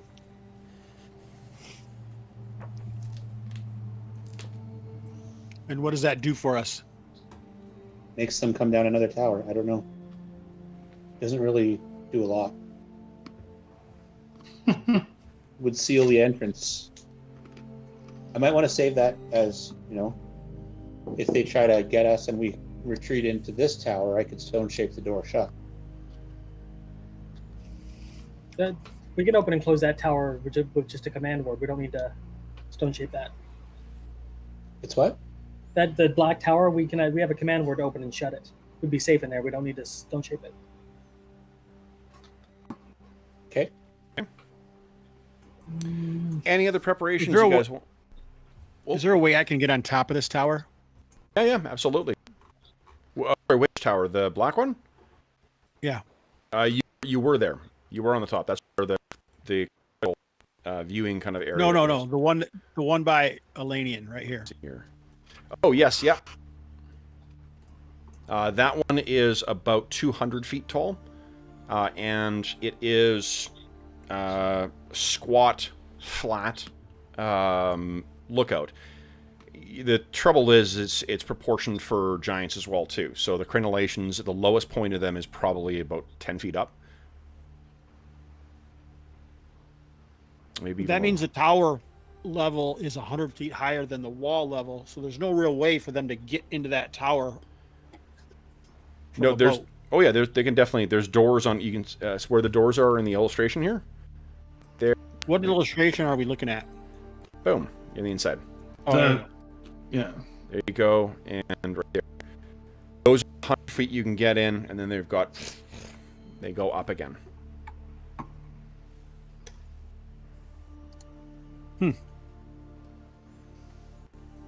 It does appear as if everything is made either of stone or appears to be stone-like, so you can go nuts with stone shape and really have access to...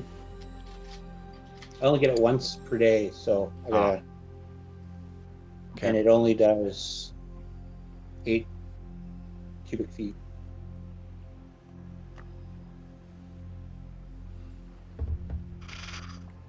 I feel like we should be able to use this to do something. I'm not sure exactly what yet. So that's where you come in, Jeff. Jeff's been silently planning our success the whole time while we play.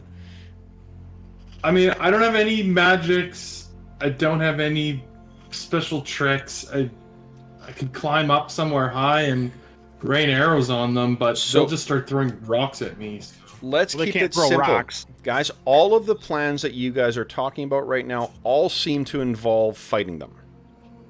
So there was other alternatives as well, which is like a guerrilla tactic to wear them down and like keep their numbers down. That's definitely something you potentially could win with the ogres. The stone giants are another class of adversary, and there's some stuff you've got that could be potentially quite effective against them, but their saves are pretty darn high. In AD&D, the way that I figure out what its saves are is I look at a comparable level equal to their hit dice. So they've got a lot. Doesn't mean they're going to. Oh, and I'll be rolling their saves in chat. But it's definitely going to be a bit of a crapshoot as to whether or not the spells are effective. You also talked about another approach to these things. And I don't know how many of these plans that you've just talked about now relate to that more indirect approach as opposed to, running a siege against them.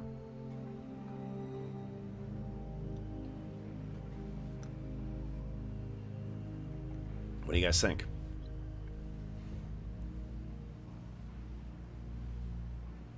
I don't know what you mean. You're too vague for me. So, I'll make it easy. You either fight them or not. I'm not sure how more direct I can make it. Oh. If all the plans you guys have talked about all involve fighting them for the things that you're prepping for today. And if that's what you guys want to do, that's great. But it's a bell you can't unring once you start fighting them. You can't then think that they're going to forget that you guys are in here. Yeah, I think if we try something subtle first, and if that doesn't work, then we fight. But if we're gonna fight, we should wait for the giants to go down, because we don't want to fight giants and ogres and cats all at the same time. You're right that you definitely have the advantage for fighting them now. I mean, at least for this place does seem more defensible than the others, and if that's the approach you want to take, that's great. We'll see what happens with that. But if you do intend to take any kind of stealthy plan here or implement any kind of the stealthy stuff you had talked about before coming here, oh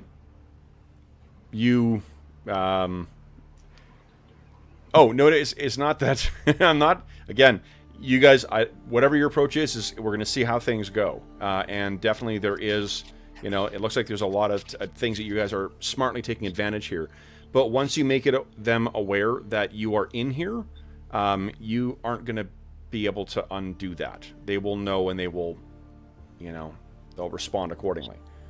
Right. We only have element of surprise one time, basically. Exactly. Yeah. Does that make sense, Hobbs? Yeah, but I don't know what that tells me, I guess, exactly.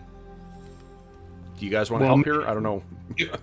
Well, if we want to do something stealthy and steal this thing from their camp while they're unaware that someone's even... They're on a boat.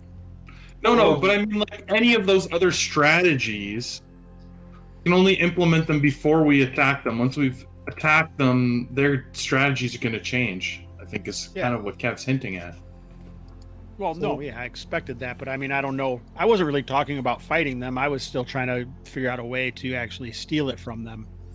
Well, if they get here, they might not be prepared for the hole to be full of, of water.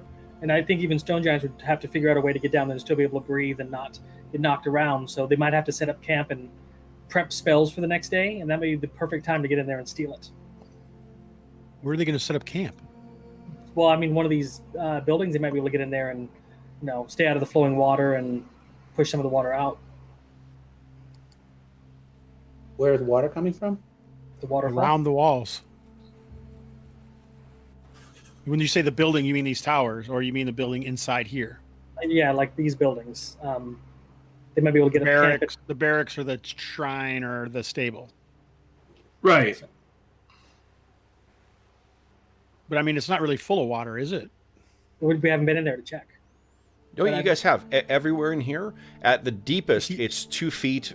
The most shallow is about a foot, depending on He's how talking deep. about the bottom of the seal, where the seal is what Jonathan's talking about. No, I was talking about up here. Oh, you didn't. Oh, okay. I thought you realized that. Yeah, Sorry. so like the building here, it's not what it's not ideal for you guys, but I mean, even you guys could make do with the way that the water is in here. For giants, it's going to be up to what their ankle, little shin maybe. So Right. it certainly isn't what they would like necessarily, but it's not going to be something that's going to prevent them. I'm assuming they're traveling with travel gear, so they'd be able to set up camp where they go. So if the situation causes them, hey, we need to figure out a way to get down there without drowning, that might give us time to get in there and do something stealthy. So let's talk about keeping watch. Now, we'll break it down into more the time to think about what you guys are doing for keeping an eye out for if and when these things arrive. Who is going to be keeping watch? Are you guys rotating the watch? And if so, where are you setting them up? Probably the best place at the top of the tower, right? I mean, this is something Calidor can do, is keep watch. Like that, I'm stealthy, I can climb. Well, you're wearing armor now, aren't you? Yeah, but I can, I just have a major penalty to it. It's not impossible. Mm-hmm. How are you guys going to notify the rest of the group when they're spotted? Well, for all up top there, I mean, it wouldn't be too hard. Well, is that what you're doing? You're all just at the top of the tower waiting? It's going to be like noisy if we open the tower. So, to help understand how much distance they got to cover, it is very unlikely that they would hear on the far shore, right? If they first arrive, unless they knew what was going on and they've got some way of crossing that they're immediately prepared to do, then there's no way they would hear the sound of it. Over the sound of the waterfall in the background, over the sound of the water cascading on the side. You guys are good in that way. The thing is, you're at the apex of a 250-foot tower that is scaled for giants to go down it. So you got to take a 5-foot jump every time to get. Okay. Yeah. So I mean, if you definitely have that is the best vantage of all the places in here, but that affords the entire lake, the entire structure. You could just as easily get if you made use of some kind of step or ladder or something like that, or makeshift platform. You could easily over here from on the walls or in one of the towers on the side nearest to where the entrance is, where the way down into the lake comes from the surrounding hills. Okay. Let's do that. That'd be simpler. Okay. Then how are you guys planning on notifying each other? I think if it depends on who's up there, but Calidor and Elanion both have bows, and if they see something, they could shoot an arrow down, and we could marshal everybody together and let them know. If it's Druin or Dorman, we could just throw something down. So, what would you think that you would be able to throw down that would get everyone's attention if they're elsewhere? Unless you guys are thinking that everyone else is sort of, in one place waiting to hear, then that would definitely work. But if they're spread out doing other things elsewhere in the complex, then, I'm not sure that over the sound of all that water falling and whatnot, that a single arrow or, even a stone thrown down, someone nearby might hear it, but... Yeah. I mean, I think I should be able to see them from fairly far away. They're friggin' giants. Oh, like, yeah. At least once they... Yeah, so I think I could just make it down and, call out to you guys. Yeah, just or a whistle or something. Yeah. Now, a whistle, that might carry. Yeah. Oh, yeah, I think a voice is better almost, yeah. Yeah. I have an idea. Let's do a Paul Revere thing. One light for everything's okay. 2 lights, they're here, and I've got 2 rocks with continual light on them. We might be able to put on the tower wall, and if somebody sees something, you just take covers off of them, and we look over there occasionally, every 5 minutes to see. Might work. Yeah, maybe. That's what I got to offer. I don't have a whistle. Even just calling out is fine. You bark like a dog if you have to. So, are you rotating watches then between all 4 of you? Yeah, we might as Good well. idea. Okay. So then where precisely do you want to have the watch? Is it in the tower, like the 200-foot tower, or is it along the wall? I think Along in the the wall. tower... Along the wall Just- is faster to get down, though. You're only 100 feet up. Okay, sure. And So to it might get- mean we have to climb onto a crenellations so that we can get a vantage point. But Yeah, that's what you're going to have to... You have to build some kind of makeshift thing in order to, to look down or look over. And then what are the rest of you guys doing during that time? What was it everyone else going to be doing with their time? not a lot to do, I don't think. I want to scout out the 3 buildings to see if I find any particular place that looks like a good hiding spot. What do you mean by hiding spot? Like somewhere I could sneak into and hide. Like if I find out they're using one of the buildings to rest in, I could get in there pretty easily and stay unnoticed. I mean, there's not like a mouse hole or something like that in there. And these are kind of built to... The best bet is probably the mammoth stables. Okay. But I mean, if you hid in the stones in the temple of Minderhall, that might be a good hiding spot as well too, or just behind it. But if someone walked around, they would probably see you. You do have invisibility prepared, don't you? I do, but with the water, it's like I said. Well, Yeah. why is there a hole in the water walking around? Yeah. No, fair enough. Okay, so then if what you guys are doing is having each of you take turns keeping watch. Let me roll something here. So the day passes. Unless anyone has anything now, I'm going to assume that you guys aren't doing anything else apart from looking for hiding spots throughout the day. No. Okay. Are we not going to? I mean, do we know? We're just letting them. We're hoping they're going to take a camp. Then that's what our plan is. That's Yeah. one of the things we discussed. Let them get here and camp, and then we'll try and steal it. Okay. Worst comes to worst. I mean, if Druin preps the stone shape and they go down, we could swamp out the ogres, and I'm pretty sure the giants will be fine. Okay. Okay. So then, you guys have, let's see here, give me a D4 roll, please.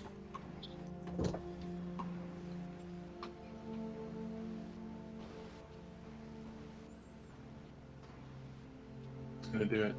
Here we go. Wait, rolling Hobbs? For typing. Nice. Okay. All right. So it is early in the morning, and Druin, you are on watch. Truly oblivious? No, not truly.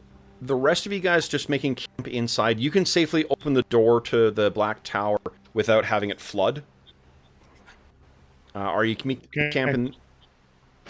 Sure. Yeah. Okay. You guys are here.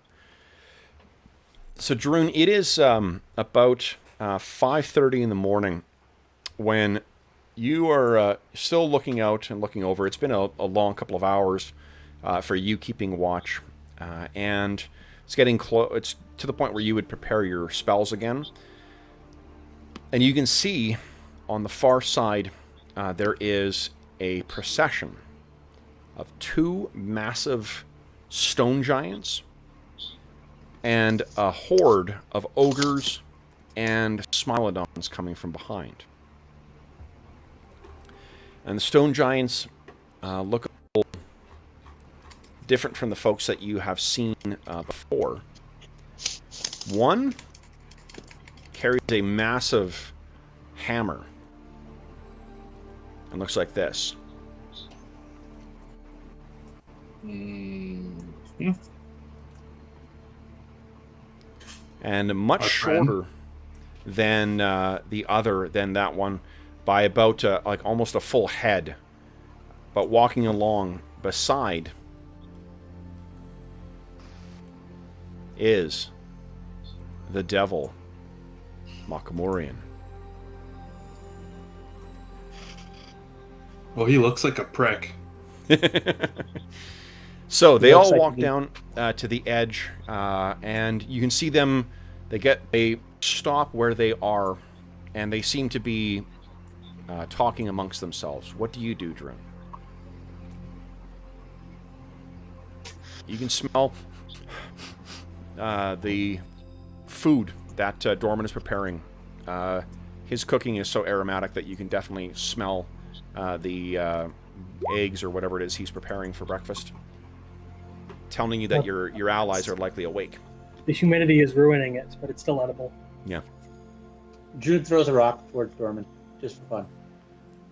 I don't think you've got line of sight to them, because the Temple of Minderhall is between you and them. Right, yeah. Let me move you out so you can see where the... Okay, I see. It's got some height, though, right? Couldn't he, like, lob it really far? No, Yeah. not even that. That's still a long ways to go. Yeah, and the Temple of Minderhall is about 60 or 80 feet tall, too. So, what are you doing? So they haven't even made their way to the water yet? They're at the edge of the water on the very far side. They followed the path down, the same... you suspect a similar path that you followed to get down into this valley last time. And they've reached that point, and they seem to be stopped on the side of on the edge of the river, and they're talking amongst themselves. Okay. Druin tries to make a noise that Dorman can hear. The aforementioned loud dog sound. So, because you're at the top and you're on the surface of the lake, unless you're going to go somewhere. Yeah, like because remember as well too, you got the sound of this rushing water right underneath you as well. The water from the lake is going over the side and then down. It's going to be pretty. If you make enough sound from this location for him to hear it, there is a risk that they're going to hear as well. Yeah. Okay. Well, Druin's just going to watch for a couple seconds and see what they do about how they're going to try and traverse the water or whatnot, and so we can get an idea of how much time we have. Okay. Once he sees what they're doing. How long are you thinking that you're going to wait? Just until he sees what they're doing. If they're so how long is that? Because it may be an hour before anything happens. Okay, I'll wait like 10 minutes just to see if there's anything immediate. If not, then I'll go down and tell the guys. Okay. Yeah, that doesn't appear. You're watching them, and they seem to be sort of all milling around and sort of breaking, breaking camp, but sort of resting, like a rest you would make on a day of hiking.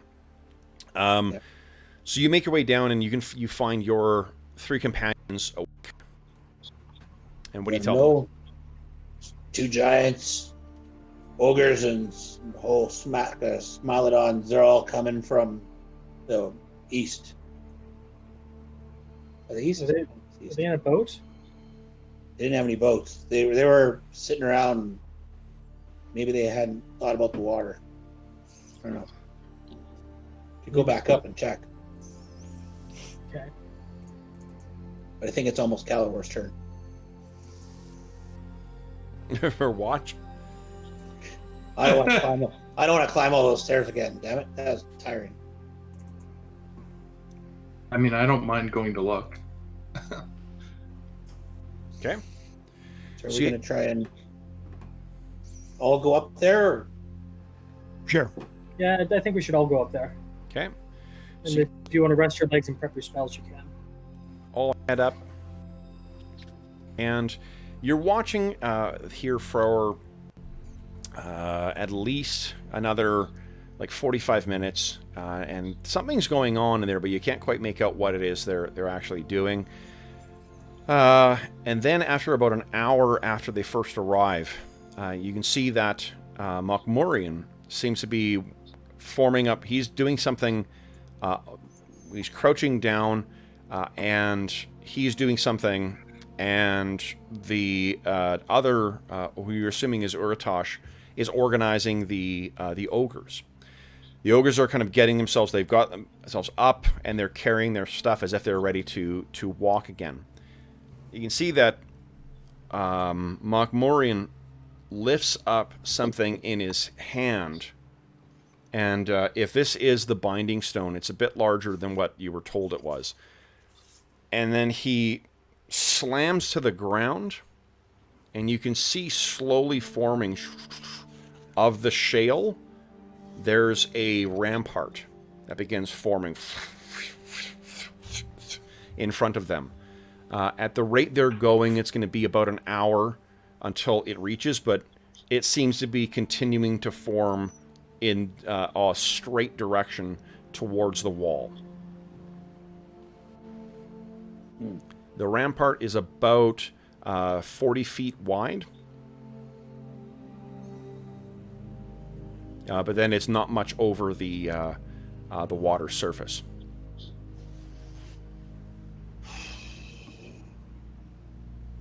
What do you guys think? You're going to be here It's like soon. You want to go back down? It's like a land bridge that's being formed of shale. That is, he's forming.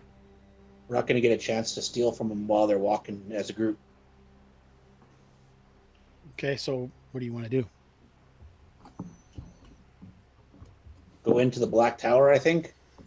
So they'll hear us when we come out if they're camping in here if we go into the Black Tower.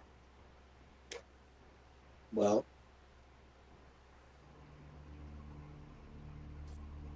what about the barracks then? Okay. There's no way to get from the barracks out into the open except those two doors in the front, Kev? There's no way to... Let's see here. The barracks only has one exit? Barracks have a couple ways out. There's out the back and out the front side. Let me move here. So if he's able to do shaping stone like that, he's going to easily be able to put a Here, border guys. around that pit and let the water drain out before they go down there. Say it again? If he's able to manipulate the rock like that, he could easily put up a barrier around that pit to get down there and come back up with. But I'm not sure how much it will fill if he does that. He's not going to be too worried about water as long as he's got stone nearby. Interesting. None of them seem to be venturing out until, at least not as far as long as you were watching it.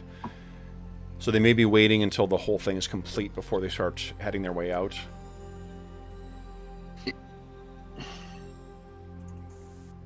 Where do you want to be? It's like floating on top of the water somehow?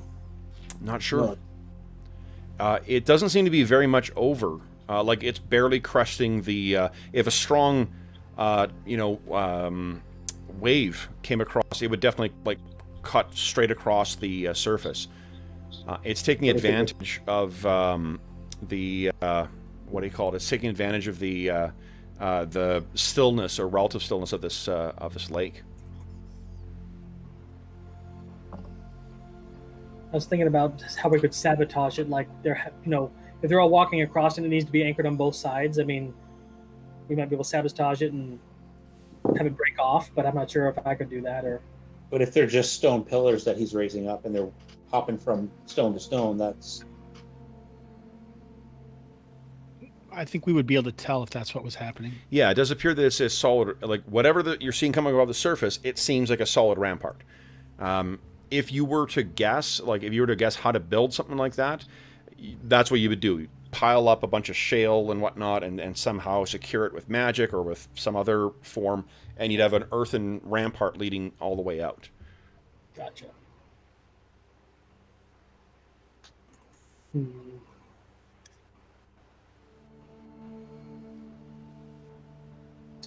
I'm not seeing much option other than flooding the place after they've camped here.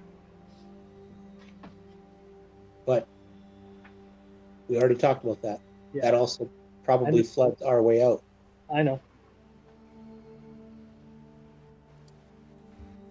And we don't know where we are, really. You do. But we do know. Yeah. Like if this is flooded, you can travel in the rough, what is it,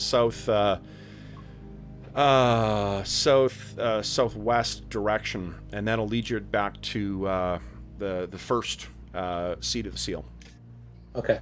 Oh, okay. Yeah, like you're not in the middle. This isn't teleported you to like some other country or something like that. These things are in a relative straight line. This is the closest one to where the first seat of the seal it was. Okay.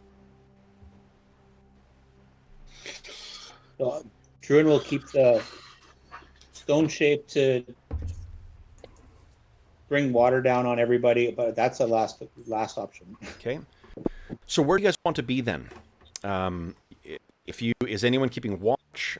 Sort of waiting to see when they arrive? Are you hiding? Where do you want to position yourself? You got more than enough time to get yourself wherever you want with whatever spells cast that you want.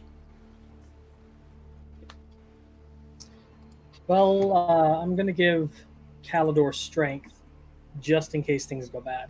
Okay. Another one. Oh, jeez. Jeez. You should have cast it on Druin. So, Kev, I didn't have time to pray for my spells again. You didn't use them yesterday, right? You haven't used them yet. You certainly have time to do that. Yeah. Oh, right. So that because we were a whole day with the last. I don't think you cast any spells yesterday. No. So you can either keep the ones you had from yesterday, or you can pray again. You only have an hour though, so you need to judge how much time it takes, because I know it's like a certain amount of minutes per each level of spell. I was just going to switch out 1 second. Sure. Spell, Yeah. so. Yeah. Then, where are you going to be, guys? Are you going to be together? Are you going to be separate? Are you? I think we stay together. This is a good spot because we can get out the back and around into the Black Tower if things go shitty. Okay. But we've got to try and make our play from here. So is it the plan for me to try to steal the thing from them? It has to be.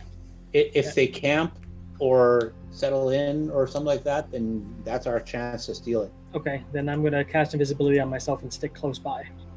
Okay. I'm going to cast strength on myself because that lasts for a long time. Now, do you want to use your priest or your warrior? I guess your warrior is the better one, right?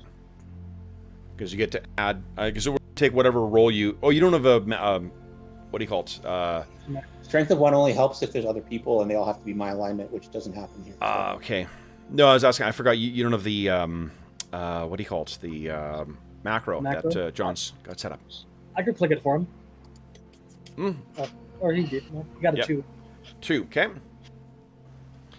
So this is where you guys are going to be? Yeah, I think so. Okay. I'm going to have Dorban like standing on a table so he's not in the water. Okay. Stand in the water.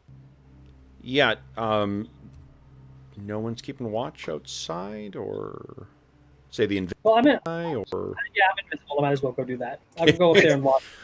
okay. I'm near the door if that helps. Trying to be close to the problem. What's the problem? All right. So let me. Now I'll have those little stones that I talked about up there with the continual light, and I'll have them covered. And if things are imminent, I'm gonna like uncover both of them and just keep watch. I've got those 2 stones with continual light on them. Yeah. Lasts forever. So I'm just gonna place them near the stairs, near the top.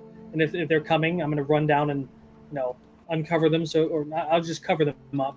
So if you guys just look out there continuously, that way I don't have to give away my position. So if the lights aren't there, then they're coming, like immediately.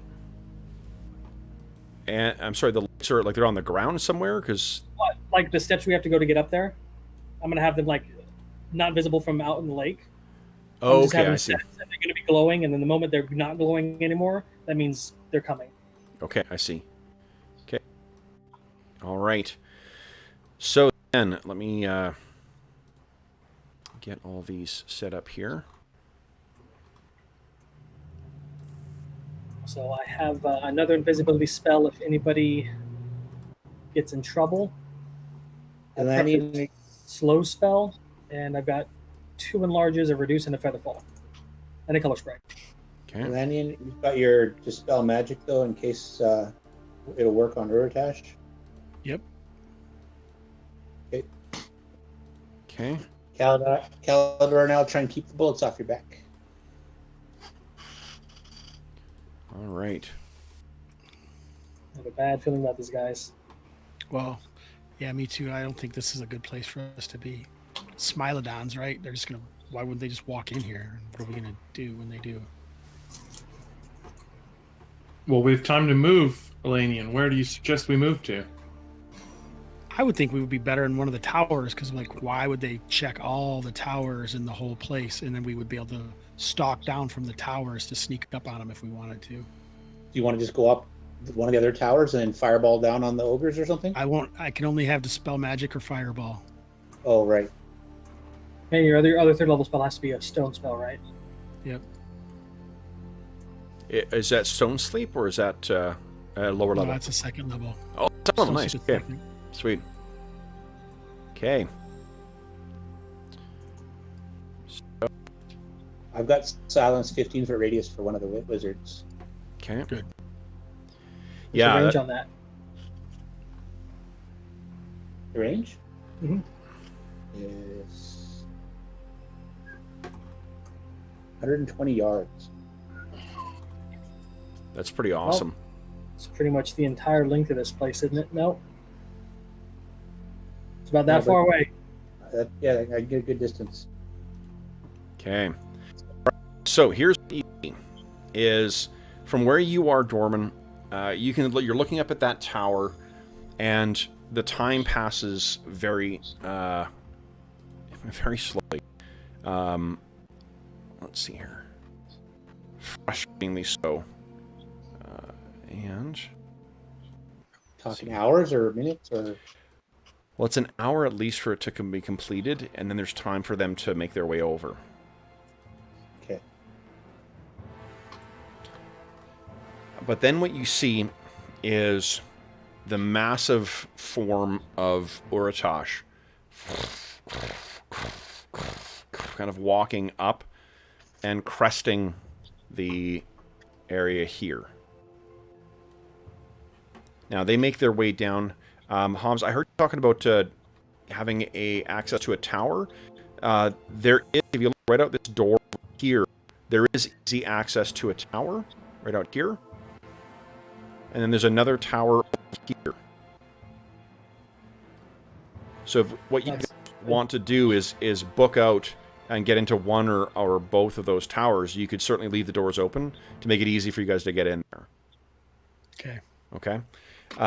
And you can feel free to leave both of them open, one of them open. You let me know. What you see then... Let's just all go right here. There's no reason for us to split up anywhere or have another door open to make it weird for people. Okay. Okay. This is the tower? Yeah. Yeah, where that little path ends, that's what leads you inside there. Oh, Okay. where the path ends. Like Yeah. Here. Yeah, there you go. Okay, so then, what you guys, Druin, you're hanging out there, Yeah, I'm just kind waiting to see the light go out. Okay, so Yeah. when you tell me, or you tell us when you let that go out, you see first. Yeah, the moment I see them cresting, I'm going to turn the lights out. Okay, so lights out. Then what happens next, guys? Druin's like they've made the ramparts. Okay. God. We're Where? doing that. What? Are you guys going anywhere, or are you staying where you are? Should I start Let's filling go into in? that tower. Yeah, I think we should retreat to the tower. There I'm gonna go. Murder holes. It's going to take you figure out how to get yourself up to look through them at giant level. But you certainly will be able to sort of spy out there, and the likelihood of them spotting you through those things is very low. Yeah, I'm gonna try and keep them in sight the whole way. Okay. Be the last one out. Okay. So what you can see, you wait long enough, is you see first, and then Orion make their way into the central area here. And I know you guys are in the tower. Who's going to be keeping watch? I'm picturing like one of you guys going to have to kind of hold the other one up. Yeah, I think the doorman would be the best because they won't be able to see his head peeking through. Just being holding invisible doorman up. Now I'll whisper to them what's going on. Okay, he's probably the lightest as well. Here, I'm just going to move you over here because you guys will have a clearer sight. I know your characters are not, but I will just see what you're seeing and what Dorman is describing to you. Okay, so these guys are making their way into here.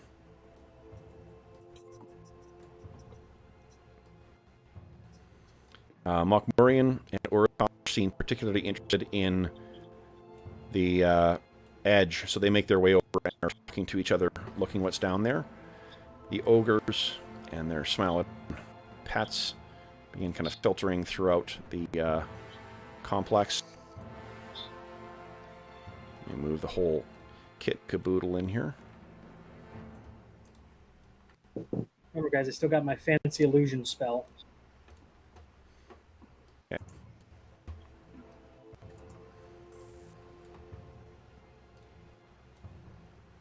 So then we splashing around here.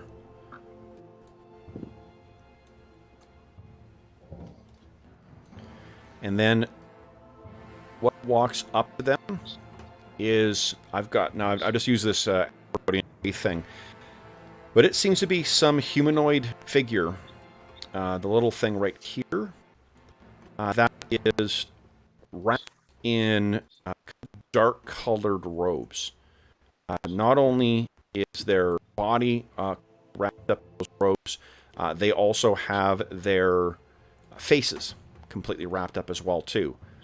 But from what you can see, Mokmurian appears to be consulting with this figure.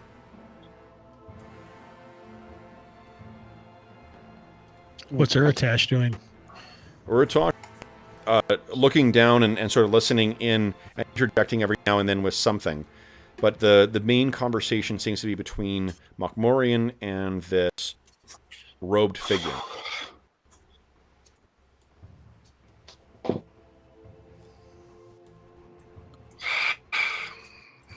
The majority of the ogres are all making their way into the barracks. My sentiments exactly, Jeff. Where are the rules to roll up characters again? I'm gonna. All right. What do you... Are the ogres passing around fish drink or anything, or what? What are they just walking around looking, or walking around looking? They seem to be complaining a great deal about the water, but many of them seem to be marking. You can hear them shouting and whatnot in the barracks. You hear the sound of the Smilodons roaring in there too. Sorry, go ahead, Hobbs. do they seem to have interest in the Black Tower at all? Did they like check it out to see? One or two of them walk up to it and kind of like bang at the side and then kind of give up on it. Mokmurian seems to have at one point been looking over at it, but he seems to be more concerned with the seal right now than figuring out how to get down there than he is with the others. Some of the ogres and the Smilodons have gone into the barracks, or not the barracks, the mammoth stables too. And a couple of them smashed open the temple midder hall and have gone in there.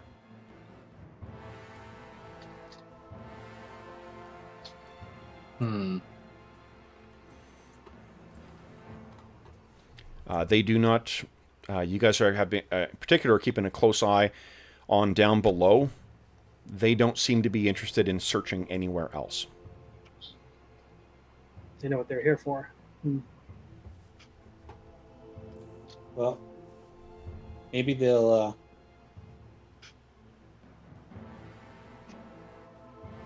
Guys, be opposed if I try to sneak down it. Well, I don't speak giant, so that's not going to work. Never mind. They may not be speaking giant if they're speaking with this robed figure, but I don't know about them smelling you or There's any a of that. lot of flowing water. I don't think that's. Yeah, I guess it might. Dorman may think it's not going to be easy. What do you think? I was thinking going down there and listening to them to see if I can hear what they're saying, but it's up to you guys. What do you think, guys? You want to be extra stealthy? I can cast Silence 15-foot radius on you. I would like to have access to my spells if something happens. Okay, no, that's fair. Do it. I could cast it on a rock. You can carry the rock and then just throw the rock at one of the sorcerers if you get in trouble. Seems really pulpy. That's how long does that last? Mm. Really good idea. They start doing something fancy. I throw the rock at them and run. Waste their big spell to stop the water. I think it is rounds. That won't be useful then. 2 rounds per level or something, I think. Let me double check. 2 rounds per level. Priest spell, I cast those at 6, so it'll be 12 rounds. With my speed, that's not going to work. Okay. Yeah, I'm going to sneak down and see if I can get close enough to listen into them. Sure. Calidor, no, you're an armor. What is your move silent again? My move silent is down here. 80. Okay. All right. So make your way. You can move freely wherever you like. The rest of you guys, I'm going to keep you where you are just so you can have a view on the central area here. I'm going to move slowly enough that if something glances over my way, like I assume coming down from the tower this way. Yep. And then I'm just watching everything and just moving half speed and Yep. You're carefully making your way along. The water is running around your feet. You keep looking and thinking that it's so obvious that you're here. But they don't seem to notice you. Okay. You can hear them talking, or at least what you can hear is Uratosh talking. Because, I mean, their voices, or not Uratosh, Mokmorian, their voices are so loud that it's easy to hear it over here. You don't hear the voice of the thing he's talking to. does it have lips?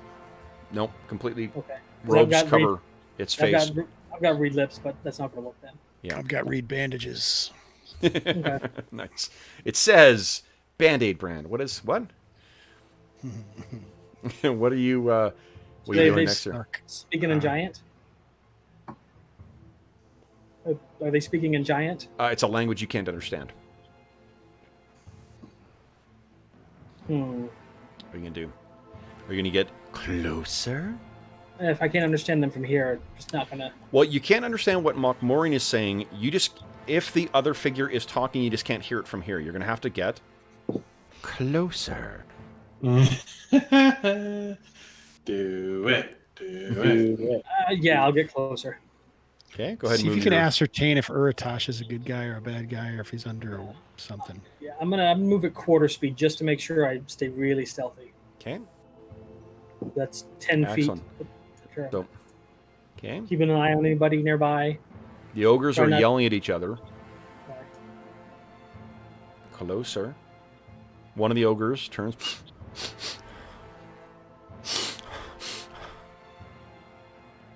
Doesn't I pay keep- attention to you. Yeah, I just watch him for a round and then You, And I you go- still can't hear. Mokmorian is talking to this robed figure, and the robed figure is gesturing as if it's responding, but you can't hear anything. do I think I should be able to hear this close? Yep. Unless he's speaking in a whisper, you should definitely hear from here.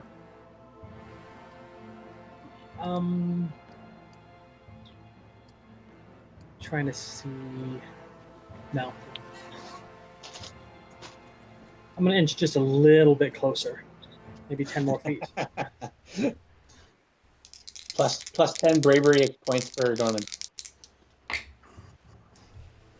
So you inch ever closer. Mm-hmm. You can for sure, you would hear what this robed figure is saying. It's not speaking, but Mokmurian is responding as if it said something. They then turn and begin walking off in this direction. Dude. What are you doing? I hold very, very still. Okay.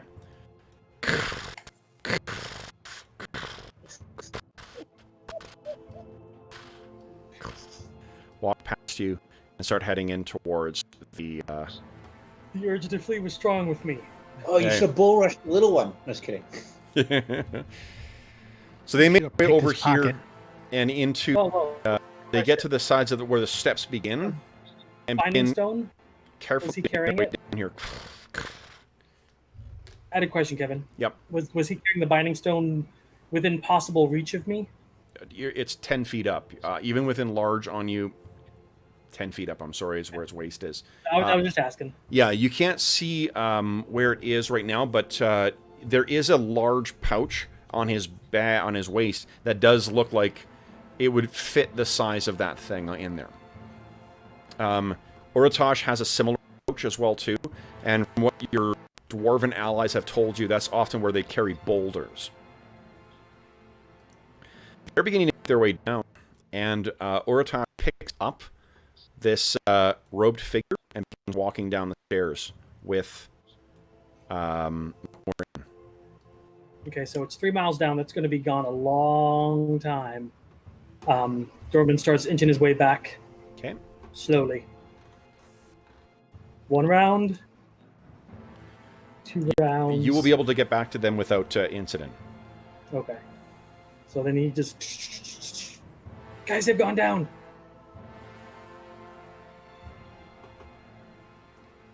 Okay. What are you guys planning on doing? You want to attack some of the ogres? Is the wizard with the ogres? Yeah, they're all spread out in different buildings. They took the figure down with them, picked him up like a little doll. Mm.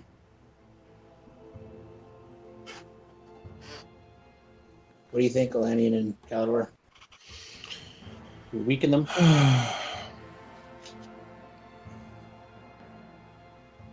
How much are we getting paid for this job again? Nothing. Not Damn enough. it.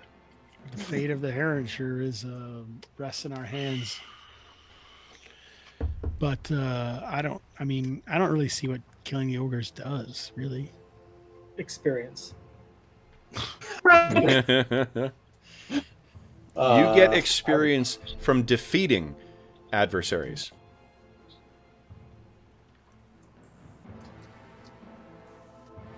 What are you guys thinking? Do you want me to ground him? That's my I vote. think we should. Might be the end of us, but I mean, I hey, like if they've that got better than fighting them. if they created a earthen thing for us to escape on, I could just go and split open the gates at the bottom with a stone shape and head for the nearest tower and go up. And 3 or 4 of us could go up, and this place fills with water. We'll get the binding stone later. We'll get some water breathing or something. We'll fish it out of their corpses. Magical bathysphere.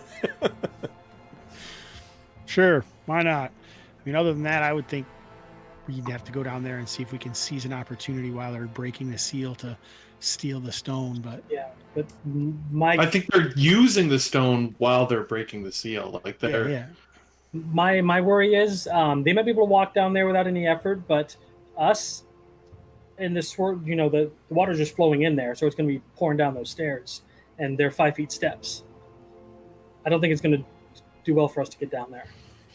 Yeah, and it's a long ways to go and all that. So,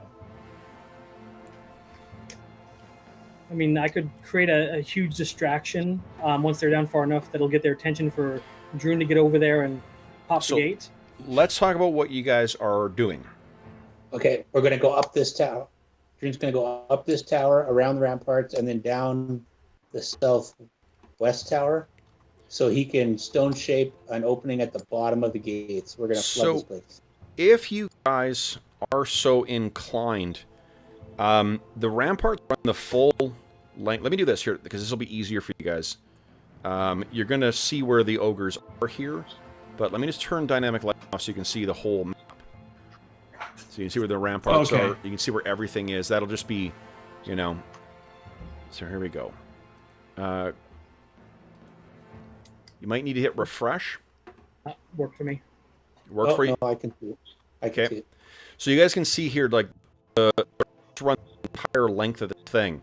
To be honest, if what you want to do is just make your way around to the gates, you could not bother stepping foot back in the. Now the water that's flowing along the side here, that's about 7 to 10 feet deep. So you kind of got to figure out how you're going to make your way through the ramparts, because they're flooded as the water's coming over. But if you can figure a way around that, and you've had more than enough time to do that, you could get your way all the way over to the gate without ever having to engage any of the ogres. I want to be on this side, though. If we're going to do this, I want to be on this side so that we can quickly go around the ramparts to their earthen wall if we have to escape, and we can. Okay. The earthen wall is about where you're poking there right now. It's about right. It's right between these towers here. Hey, Druin, how tall are you normally? White. Taller than you. Oh yeah, but if I enlarge you, you might be able to keep your head above the water. He's got metal armor on, so. Well, Dwarven stilts. I'm 4'3" on a bad day. 6'5", yeah. I mean, you can. To be honest, let me actually. If you can make your way from rampart to rampart, you're good. Because it's going over the edge there, and it's because picture there's crenellations along the side, but it's scaled for a stone giant, so it's probably between 7 feet up, and then. But if you stay along the edge and kind of went from like the low part of the crenellation to the low part, you're probably going to be okay. Well, I was thinking, these go down to the ground, these towers, near the gate? They do. Well, I was thinking I'd take the stairs down, stand in front of the door, stone shape right between the two doors so that all the pressure is coming right into the crack of the doors, okay, and then heading to the next tower. Okay. And where do you want that thing to be, like the breach? Like right in front of me, so like 4 feet high. Okay.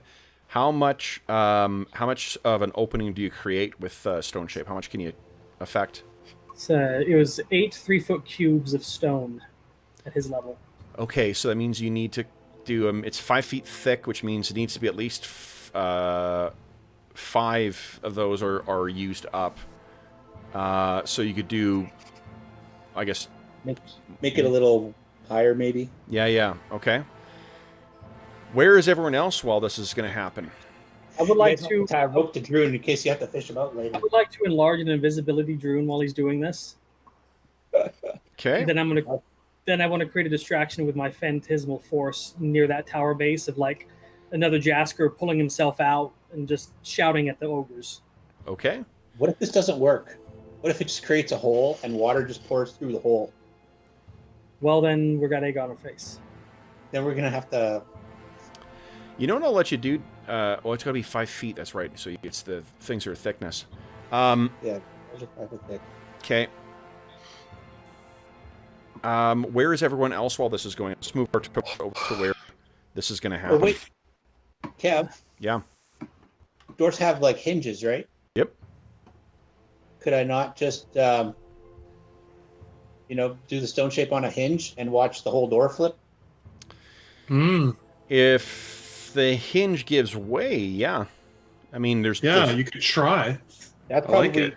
that's probably a way better option than drilling a hole through the door. Is pulling a So- blowing hinge off. what you could do is that there is like a thing that's securing it on there, like a big board. But it's made of stone. If the hinge on that, if one of those gives way, that may let the whole. Yeah, so Druin will be like, he'll go to the side and he'll be like, touching the stone, reaching around, touching the stone, and it's like, all right, this better work. Okay. Well, power of Clangadin with me. So hold on, you got to touch the stone you're affecting. So I have to be like probably 10 feet in. you got to be, I think, like if what you're affecting is the door there, you got to be there touching the door, don't you? It's a range of touch it. Okay. Where's everyone else? And are there any contingencies you're going to make for when this thing blows open? You got to have a rope tied around Druin, and everybody's got to be. That's what I was just gonna say. Tie a rope around Druin, and we're up high holding so we can pull him out of it. You guys will have to. I have to have line of sight over here in order to get my illusion off. So I have to be over here near the bridge. Do we need the illusion? You might want to use it to save it for later. I suppose I could help keep Druin from guard. drowning. Do you do like a Gandalfian illusion on the bridge we're trying to escape on that says "you may not pass" or something? So the land bridge is between these two towers up here, guys. And it reaches the side. So if you're planning on making use of that, you're going to want to be up on there. The way to get in is either on the ground floor here or the ground floor here. Yeah, actually, if how far is this? Do we have three things of rope? What are you gonna time me up? We probably only need 2 if we're this close, because the water's going to rush in immediately this way if it does break. So might give us a round or 2 to get to the door. Okay. Tie a rope around Druin. You guys got to hold it when I go do my stone shape. I'm going to be over here. There'll be an invisible dwarf on a rope swinging at the propulsion of the water. Okay. So who is the next person in the chain attached to? I'll be at the far end, holding the far end of the So rope. where you guys are standing is stone. So if you're next to Druin, We're all going to get swept away. yeah, the big things are Or I right should there. be They over here. blow out. You guys got to be like up here or around the corner or something. Right, or you're saying like on this thing, like Like on up- the actual tower. Above it? That's 100 feet up, right? Yeah. Yeah. Well, then, I'm thinking just around the, Yeah, we just want to be around the ground level. corner. Just around the corner is probably fine. Okay. Because then when it swings out, Druin will swing out like this. You guys And run, and we'll pull you over. you Okay. just reel him in. Reel him in like a big fat Reel fish. him in like a fish. Yep. I would like Got to make that. sure these ropes are very well tied, so I want to use my rope skill. what's your use rope skill? It's a skill. I gotta roll What's 17. what's the level? I know the name tells me 17. everything I need to know about that skill. It's 17 or up. 17. Okay. I would like to astonish unfortunate. Kev rolled a natural Oh 20. shit! Yeah, You know what? yeah, I good really, roll. really want to make sure these are tied. Let's see. No Can shit. we- I rolled an 18 on your check. Yeah. But here's what I would have let. If you did fail, I would have let you spend an astonishing fortune. Re-roll it when you saw the rope was going to go off. But fuck, that would have been funny. Yeah, no. Goodness. Wow. Okay, there. Druin, Alright. Axebrother, corner pocket. Yeah, really. Center pocket, Okay, actually. so Druin, you're standing before these massive, 60-foot tall stone doors. Holy shit! These things have got to weigh thousands of pounds. Yeah, and I'm funneling my my half-cut hills, Clangadin, need you now like you did when you cut the hills. This is the time for us to shine. Yep. I can do this. I have a feeling he's gonna be unconscious when we get him over here. And he's like, starts to summon the power of Clangadin, and he holds his gauntlet out silver light starts to stream everywhere, and he smashes the stone with his hand. Okay. Stone Books shape. it. The reaction is more intense than you could have possibly imagined because you completely weaken it. It's exactly as John thought. It's the straw that broke the camel's back. It shatters out, and the entire force of the lake goes rushing forward into here. Dave, I need a save versus breath weapon for you. But I think maybe system shock, but Kevin wouldn't be that mean. No, he's not. It's not automatic dead. Let's That's a see. lot of water. It's a And it's shit ton of shrapnel water. stone. Plus, it's also... Oh! Would you like to Astonishing Fortune that? Yeah. Sure, I'll. Okay. It's not unfortunate. Okay. Dump all of it into it. John's already spent it for you. Here we go. Come on, Druin. 19! Nice! Oh my god. Apparently So, we heard a groaning and we just like, shit, run, pull it.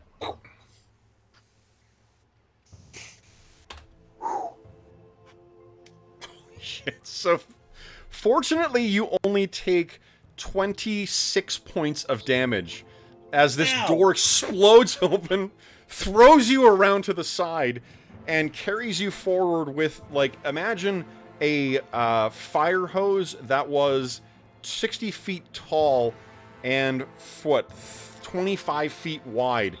You are shot out of here like a cannon. Can I get Elanion and Calder to both give me a strength check, please? Also holding the rope if that helps. Yeah, we'll see. You're at the end, I think. So, Kev, that 53 is exact my maximum hit points too. So I would have gone from like full to none. holy heartbeat. shit. Oh my god. So let's see here. So Elanion's so the my first one on there. Strength is Oh 16 no! right now. So the rope is ripped out of Elanion's hands. Oh, look And at that. nat 1 for Calder. So Calder, you're pulled forward about 10 feet, dragged along the ground, but you manage to actually keep your hands on it. Druin comes to rest about here. And this whole yard thing is just beginning to fill up with water. What are you It's guys a- doing? Let's see how many Roll, rounds. it's a rolling, falling, tumbling. It doesn't look pretty. No. Yeah. So you're pretty badly hurt by it, but oh god, you're still there. You're still conscious, if a bit dazed and completely soaked as well. What are you guys doing next? Druin's gonna run Run. towards. Obviously, there are ogres, there are smilodons, there's everything that is waking up. You guys take a turn, and then I'll make a move for everything else. Okay. Yeah. Oh, Let me I'm zoom in sprinting here. up the Figure where stairs. the spike is. That's where the door is. Right. Yeah. So running towards that and pulling the rope at the same time. Okay. Go, go, go, go, go, go, go! You hear come rolling around. Can I move twice, like a run? What's that? Yeah, you're a Can I human run, speed now. like, move You can run twice? 16 squares. Although Druin needs to Oh, spend I'm- part of his action getting up. So Yeah. 8 squares. Okay. Druin, you're running around, smile, come racing around the corner, and they snarl towards you. For sure, best sound effect of the campaign so far, Smilodons. I have no idea what a Smilodon sounds like. Okay, so then, Elanion, you seem to be in the lead here. What are you doing? There's those giant-sized steps leading up. And- Running up. Okay, so you start, climbing up. You're slowly making your way up and in towards this building. Dorman, Caldor, and Druin, what are you guys doing?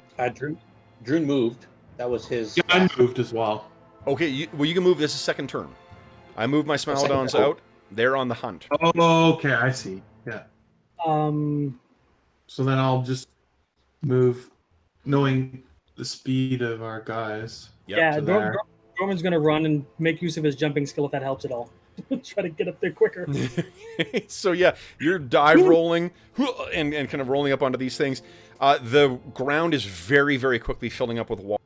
One Smilodon is in pursuit of you guys. Do you have anything you want to do to... Well, two of them, actually. Anything you want to do to them to deter them, or you just want to get inside and seal the door? I could hit them with a slow spell and then we can get inside, but it's kind of Get chaotic inside right and now. steal the door. Okay, inside. So inside, Dorman starts inside. waving his hands. Elanion grabs him and just tosses him inside the building. Shut up! Invisible wet Druin. Yep. Invisible wet Druin runs inside. Although he cast a spell, does that count as? Only if it's an attack. That does not. Okay, so it was Nope. not an attack spell. So you go in and you scream out, I'm in! And Elanion, it is just in time for one of the things to be running up towards you when you push this giant-sized door closed, and it seals. So let's just narrate through what happens for the next little bit here. Because where do you guys want to go right now? To the top of this tower, to the ramparts. Okay. So this is the, in the illustration, this is the sinister-looking central tower. So this one also goes up even higher than what the Black Tower does. So if you look on here... Where is it here? Where is it here? Seal the seat. See the seal. There we go. So you got lots of places you can get to. You got tons of vantage points. How you can go to a maximum of, it looks like, about 300 feet up. What's the point? And about every 50 feet, there's an opportunity to look out. Where are you guys sort of positioning yourself? Pretty freaking high up, I'd say. Okay. So it takes you a little while to get up there. By the time you get there, the level of water in here has begun to fill up to be at least about 6 feet. And you can see there's a bunch of ogres that are struggling against the water, trying to figure out how to get out.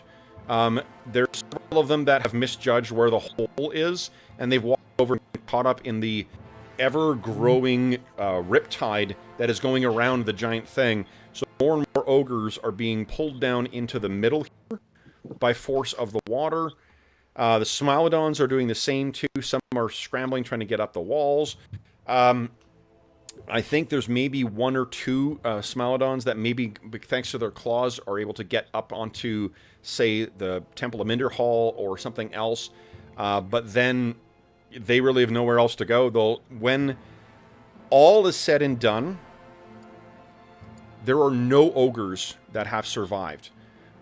Every one of them is trying to get back to where they came, and as the water fills up, the riptide that's sucking things down into that big area grows stronger and stronger and stronger. There are hours that go by before you get... All you can really hear is the white water rapids that are swirling around that open hole. And what you cannot see any longer are any living adversaries. The one up me, didn't you, Druin? So, Good job. I'm just imagining what the giants were thinking when the water came crashing down on them. yeah. Crap, we should have gone to a different seal. So then, I guess one thing you know is when the giants die, eventually their bodies transform into stone. So it's unlikely that their bodies are going to float up. But what are you guys doing? You can actually bring it to... You can picture that this process of the riptide and whatnot, it continues on until the sun sets. And you're sitting by here. You can see that you can hear the sound of the water rushing in, and the water is getting ever higher in here as well, to the point where it's almost level with the exterior. But the lake won't ever get higher than the stone bridge, right? Correct. Because the total volume has to shrink? Exactly. Okay. So do we want to Yikes. just wait to make sure that the giants don't come out? Like, Well, if they don't get out in the next day, I don't think they're going to. right. So I think we should set up a watch to keep a watch for them. I want to And, draw good. out. and then we have to walk back to the other the seal in order to use it again. But maybe get back to Parphrase Keep, research a water breathing spell, and come back and get the binding stone.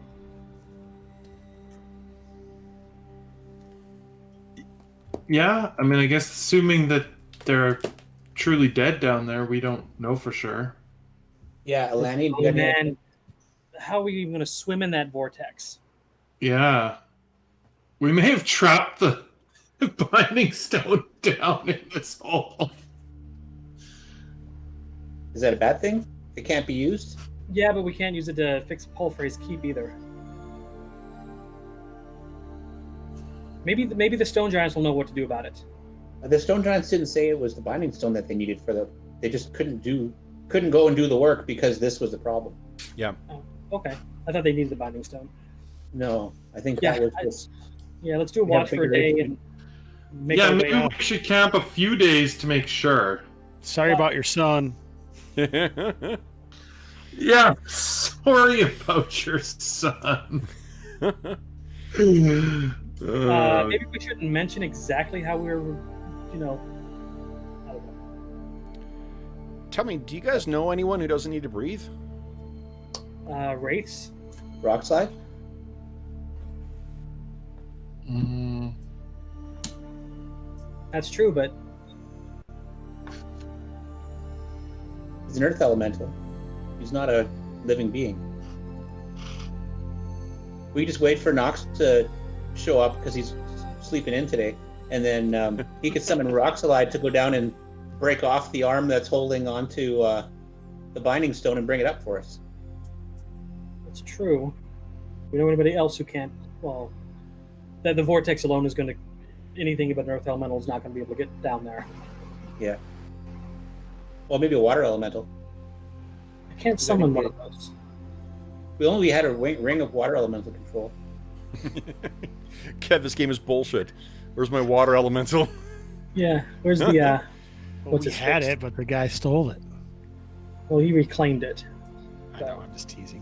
What is his damn name? I could also try and swim down and stone shape that closed. No, the door's shattered. Oh, right. But I could slowly just stone shape out from the wall.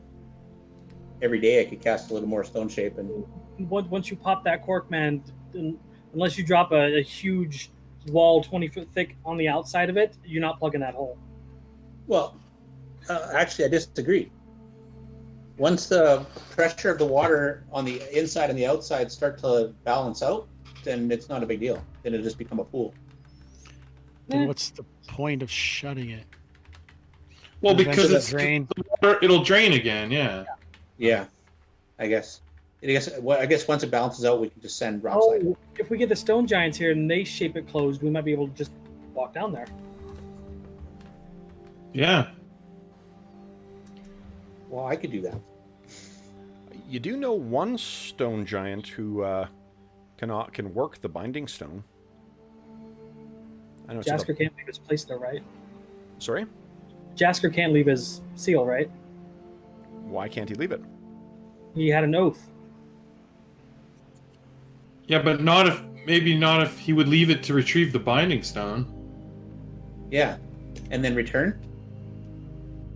Well, we had to go there anyway, so might as well head back. Okay, so we wait a couple days. These guys don't come up, and then we head across the earthen path and off to see Jasker. How long is that earthen path going to last? Good We question. don't know. We don't know what kind of spell was used to. We raise it. should make sooner a than watch later. from the other side of the lake. Okay, so go sooner than later. Yes. Okay. What if it breaks when we walk across it? Then we We'll have to swim. deal with that. Yeah. So Dorman's taking the first step on it, right? Yes. He's the lightest. And he How- doesn't have any armor on. Okay, so this is still the first day where it's at the end of that first day. Are you guys, are you guys making your way across the earthen bridge now, or? I think so. Okay, We'll watch from afar instead of right here. Because they'll need to summon another one to get out of there. So okay. So you make your way across, leaving this place, and what you can picture is that there is only a couple of those towers. There's the black tower, and there is the smaller one that jut up from the Okay, so Dorman runs ahead. Well, he's invisible, I guess, still. So you can't see him, but he races ahead. You hear splish, splish, splish, splish as he runs away. You safely make it to the far side. And in answer to it, Elanion, you're familiar enough with stone. I think, Druin, you are as well as a dwarf. This seems to be a solid... It's the entire... shale from the floor of this lake has been reworked. You make it to the far side, and then what do you guys wish to do next? Set up camp. Yep. Okay. We'll set up camp and wait a day or two. Now let's think for a second here. Do you think you brought all of your camping supplies and traveling supplies and shit like that while you were fighting, or was that stuff left in the tower? I'll leave it to you to tell me what your guys... I mean, they're seasoned adventurers. They would have foreseen some problems, stuff like that, but... I'll go from the standpoint that Dorman fully expected us to pop that cork in order to take care of the thing. I voted for it the whole time, so I don't think I left my stuff. Okay. What were the rest of you guys? Druin always has his backpack on with all his stuff, so I never... Okay. Okay. Except when he's sleeping, I guess. Elanion and Calidor? Well, I would have my spell books, but that's probably... Okay. I mean, if no one else is leaving anything behind, I'm not going to leave anything behind because I'm not the kind of guy to be like, I got to go back and get my stuff. You know? Yeah. Okay, so you all would have had all your stuff. Okay. Well, he's not that guy. Hey guys, we can't retreat. We can't retreat just yet. I left my shit back at the camp. Sorry. Give me 10 minutes. Okay? So the evening passes uneventfully, and the next day comes. And as the sun begins kind of poking down into the bowl, you can see across this, because from where you are, it just seems like you can see the waterfall coming down. You can see the placid waters leading out to the seal, but really all that remains are those towers poking above the big, massive gate tower and the blackened tower. The plan is to travel 3 days to get back to the first seat. Yes. Mm-hmm. Okay. So I think that's what we'll do is, guys, we're a little bit early right now, but we got a big day tomorrow. So let's do XP and call the session there with you guys having flooded the Seat of the Seal. And, yeah. So... Did you count any of the spells we cast during that whole incident as the bonus experience for... Yeah, absolutely. You made 2 successful move silently as well, too, Dorman. You had me guessing there, man. I was like, I was over here like, I stand very still. Okay, and...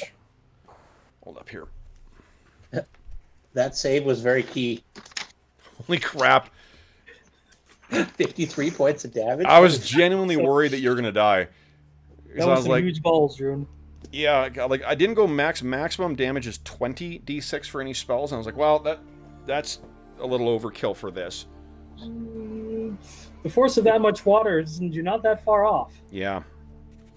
I did 15 d6 anyway, so it was plenty. Wow, Druin, you're probably the one of the few characters ever at 5th level to survive that 15 d6 damage.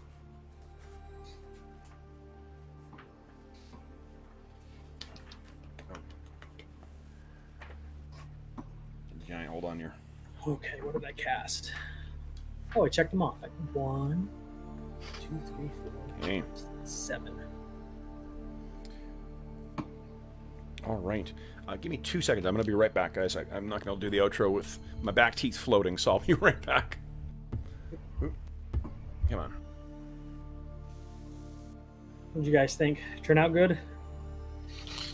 I don't know yet. Hope so. Yeah, we don't... I mean, technically, no, right? Well, we're not dead. Yeah. We're not dead. Yeah, for those of you watching, Metagaming Bastard says, I go away for a second, you guys start body surfing. That's pretty accurate.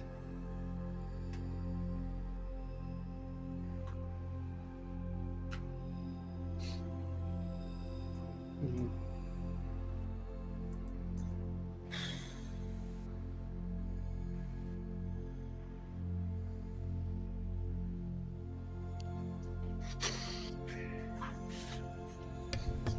All right, sorry about that, guys. Okay, let's talk about XP. So, you defeated. Hold on here.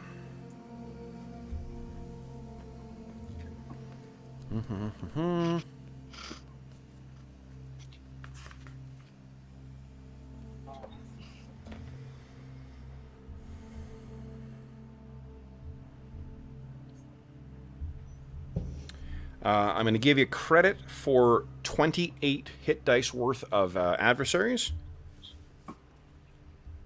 Wow. Yeah. Nice. That's a big group you flushed. So. That's what I said. We got to flush these guys. Mm-hmm. There's 4 of you. Kind of our only chance in a way. Mm-hmm. So, guys, before Astonishing... for your Astonishing Fortune... how many points are left? 2? Mm-hmm. Okay, so it's not really a huge amount. All right, so each of you are walking away from today's escapades with 2,450 XP. So that's 2,450.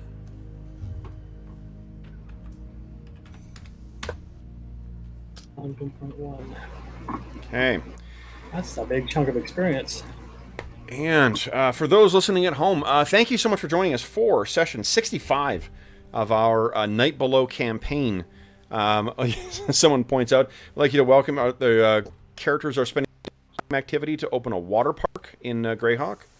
Ulrich's first. So, as is always the case, if you have any comments, questions, or concerns regarding the session, the campaign, the game in general, please do not hesitate to leave a comment in the comment section of this video, and I will endeavor to reply in a timely fashion. In addition, if you want to contact me directly, you can reach me at Twitter at Dungeon Musings, and by email. My email address is dungeonmusings@gmail.com. You can also find a link in the description of this video to the Dungeon Musings Discord server, where you can find all of us, as well as a bunch of other great people who want to talk about games or talk about this. We have channels dedicated to this campaign, every other campaign we run on the channel, as well as a bunch of other games. Find a group, tons of great stuff. Lots of great people to interact with, so if you want to chat games, we are there and happy to do so. In addition, if you enjoyed the session, clicking on a like does help us on our end with the YouTube algorithm. And if you don't want to miss a session, be sure to click on subscribe and click on the bell icon to be notified for when we're going live. You can also find the schedule posted every Sunday night on the Dungeon Musings YouTube channel's community page, or community tab. And you can find it on Twitter, and you can find it on the Dungeon Musings Discord server. In addition, from now until September 1st, so we have another couple of days, only 4 more days left to go in for our annual charity raffle. The charity raffle benefits SOS Children's Villages International, a really terrific organization active in over 130 countries that benefits over 80,000 orphaned and abandoned children from around the world. It's a really terrific organization, and for every $25 that you donate from now until Tuesday, September 1st at noon Mountain Standard Time, you get one chance to win the grand prize, which is a beautiful Beadle and Grimm's Gold Edition Eberron Rising from the Last War box set, or one of our other awesome prizes, including 2 copies of the Astonishing Swordsmen and Sorcerers of Hyperborea Core Rulebook. You can get a copy of Keith Anand's any award-winning The Monsters Know What They're Doing. You can get a Skittermander dice bag. You get a beautiful chainmail dice bag made by our very own resident armorsmith Dave.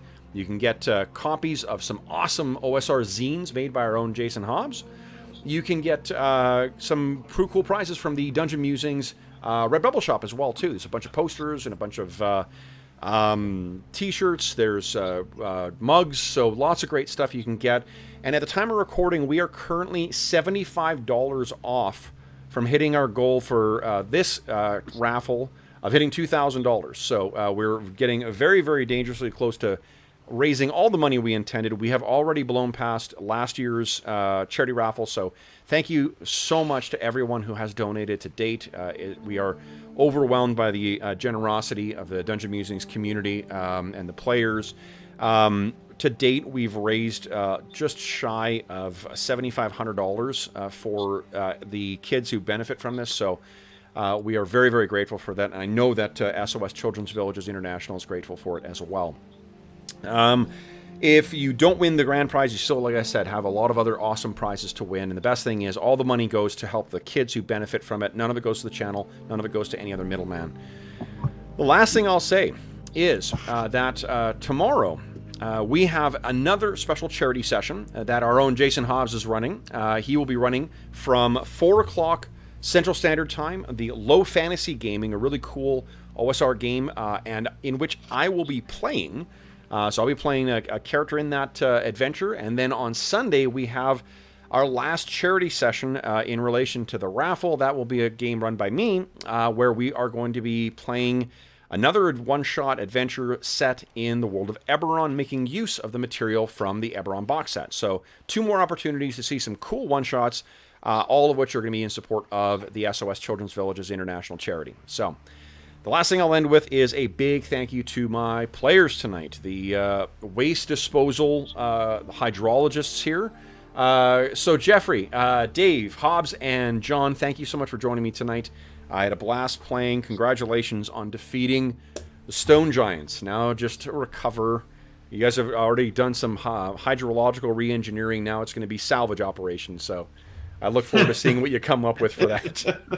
So then, for those listening at home, if you're joining us live or during the current ongoing pandemic crisis, we do hope that this finds you healthy, safe, and weathering the current crisis as well as can be expected. We hope that we've given you a couple hours to turn your minds off of the troubles of the world and think about the troubles that our heroes continually get themselves into.